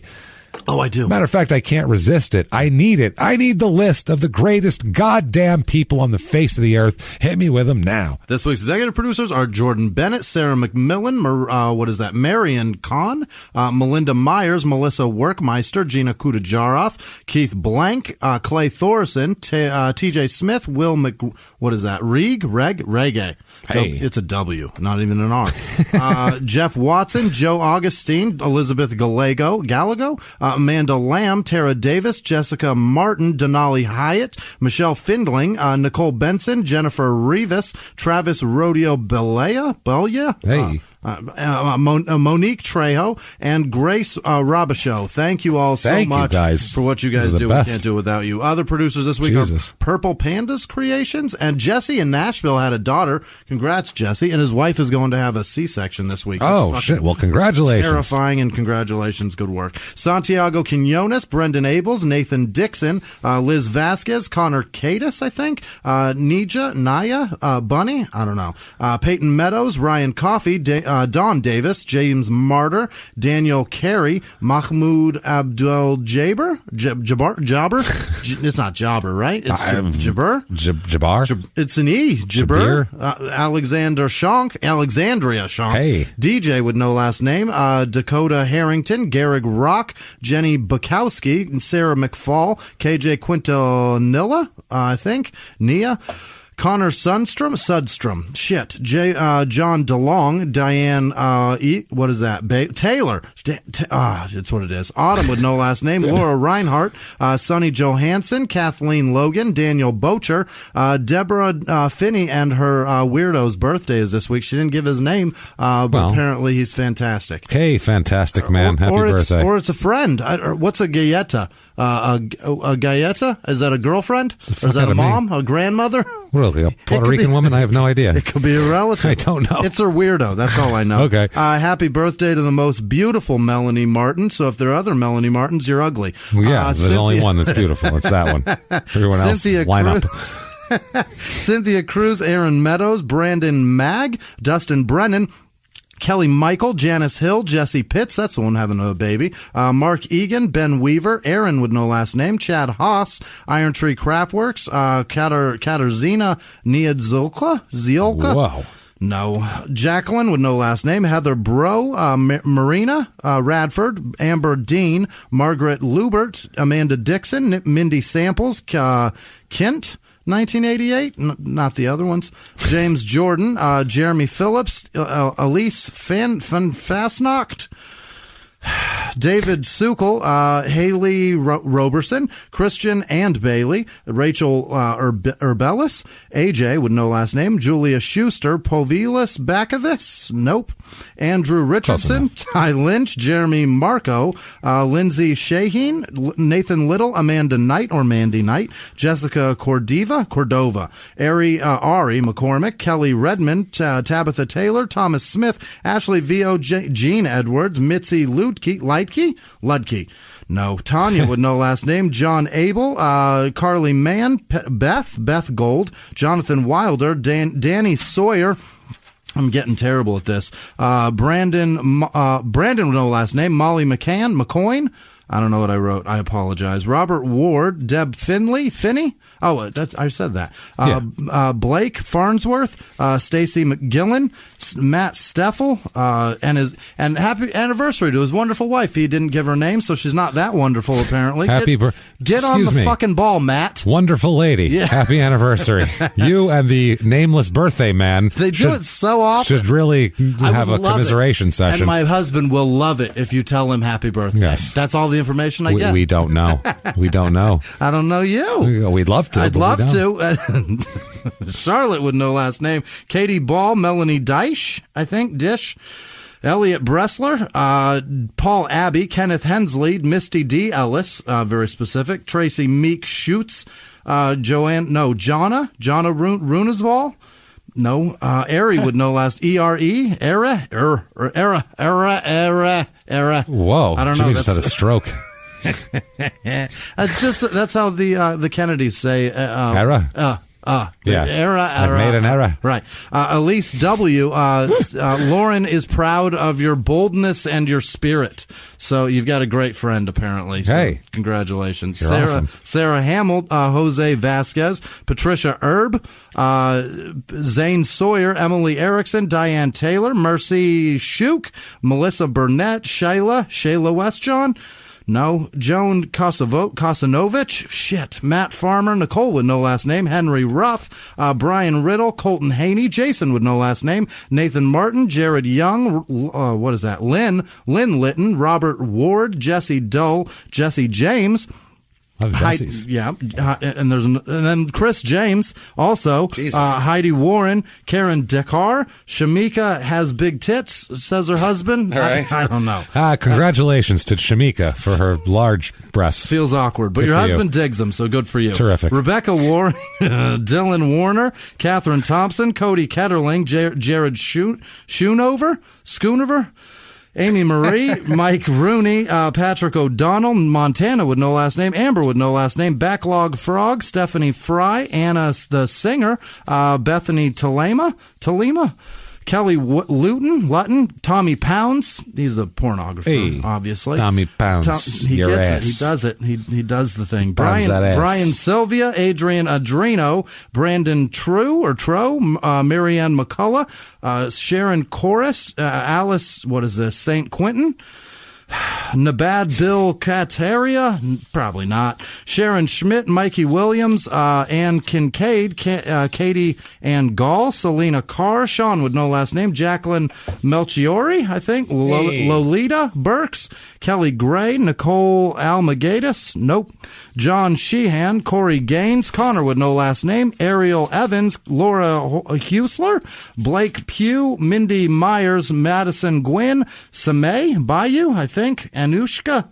Yeah. That's a first name. Josh Guido, Brian Dixon, Tracy Hunt, Ben Wheatbrook, Amber Lane, Alexandria Cataldo, Andrew Williams, Hannah Scott, Ariel with no last name, Susan Miller, Ashley Dlugakowski. It's another stroke, everyone. Dlugakowski. 2 in 1. Wow. I don't know what it is. Stephen L. L. medical care here. Stephen L. Oscar Park, or is that Oscar? Yeah.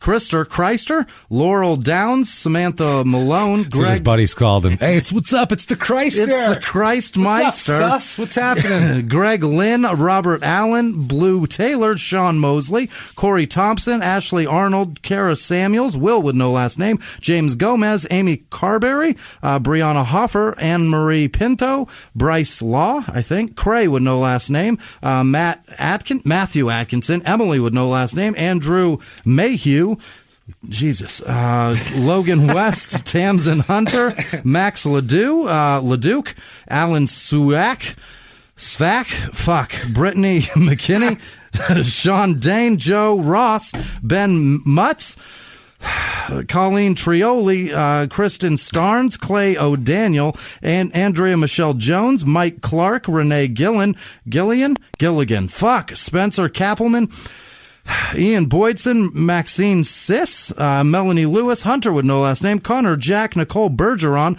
Ross Hetherington, Katie Sinclair, Sam Zimmerman, Shannon Emmons, Megan and Robert Young. It's also his birthday. Happy birthday, Robert. Hey.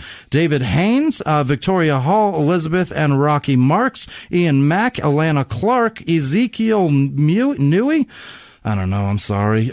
Taylor Moore, Tabitha McClary Byer, James with no last name, Brandy Wenham, Media Maven, Chris Rayburn, Emma with no last name, Scott Hollingsworth, Biz with no last name, Rachel Sachs.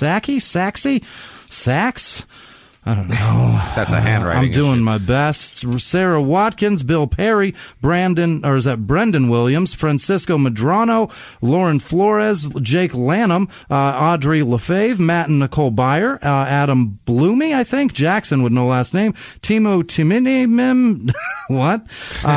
Michael Critch, Amy Nelson, Andrew with no last name, Yasmin O, Samuel Charles Lowry, Daniel Polis, Lisa Palmer, Sammy Wagner, what is this? Donica Jordan, Rachel Mitchell, McCall with no last name, or that is the last name, Andrea Samples, Preston Parman, Amanda, no, that's Almond Butter, Andrea Samples, Amber Strange, Cheyenne Arena Markham, Christy Collins, Justin Van Cleve, Steve Smith, Tiffany Stevens, Danny McGuire, Parker Green, Vanessa Slagle, Christopher Pease, Karen Hayachi, Trevor Hailstones, Rare Breed Exotics, I imagine lions and tigers and shit. And bears. Caleb Davies, Nicole Ray, Juan with no last name, Jayla Calhoun, I imagine that's Paul's daughter. Yeah, Dawn McClure, Dana Moser, Oz Bone, Jamie Smith, Dan, what is that, Worth,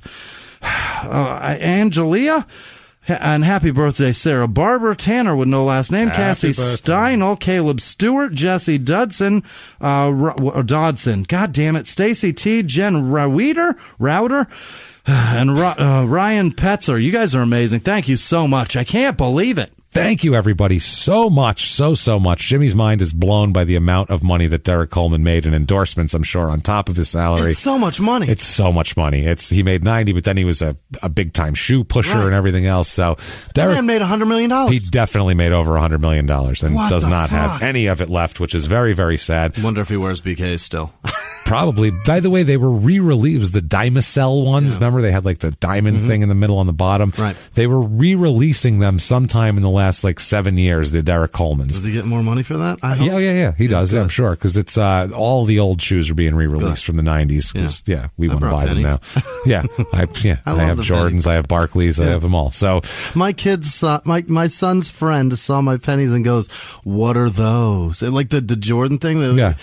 They tried to fucking shame me for my Anthony Hardaways. I was like, "How dare you?" What is he talking about? What's wrong with those? He says they're ugly. I'm like, "You're ugly." They are, but how they're dare fine. you? No, you're ugly, you little shit.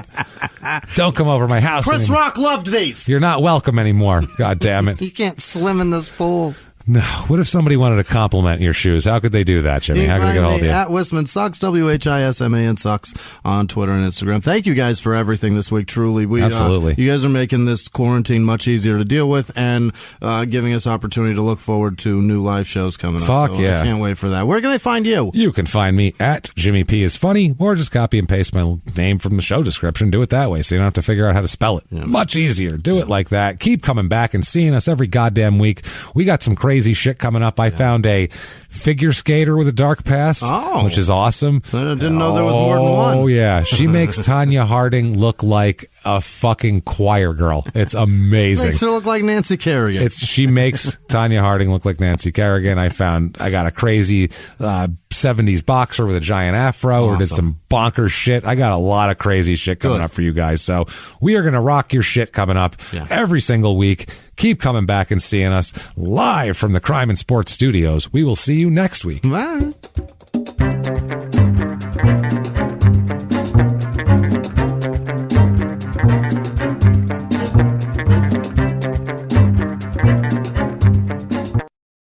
If you like Crime and Sports, you can listen early and ad-free now by joining Wondery Plus in the Wondery app or on Apple Podcasts. Prime members can listen early and ad-free on Amazon Music. Before you go, tell us about yourself by filling out a short survey at Wondery.com/survey. In the 1980s, a rosé swept the country. Hey, Mike, I really like this white Zinfandel. Well, good. Now put it down. We're going to try another one. White Zin became America's top-selling wine. But most don't know that this sweet drink has a sour history.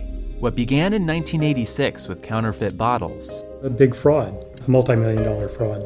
Sent investigators chasing one of the most powerful families in the business, the Licciardis. But the closer the feds got to them, the more dangerous things became. It's a story of deceit. At the time, I was paranoid. Threats. You touch my kids, I will kill you. And murder. With a .22 caliber bullet to the head. What started with a scheme to mislabel wine spilled into a blood-soaked battle for succession. Welcome to Bloodvines. You can binge listen to Bloodvines exclusively and ad-free on Wondery Plus. Join Wondery Plus in the Wondery app, Apple Podcasts, or Spotify.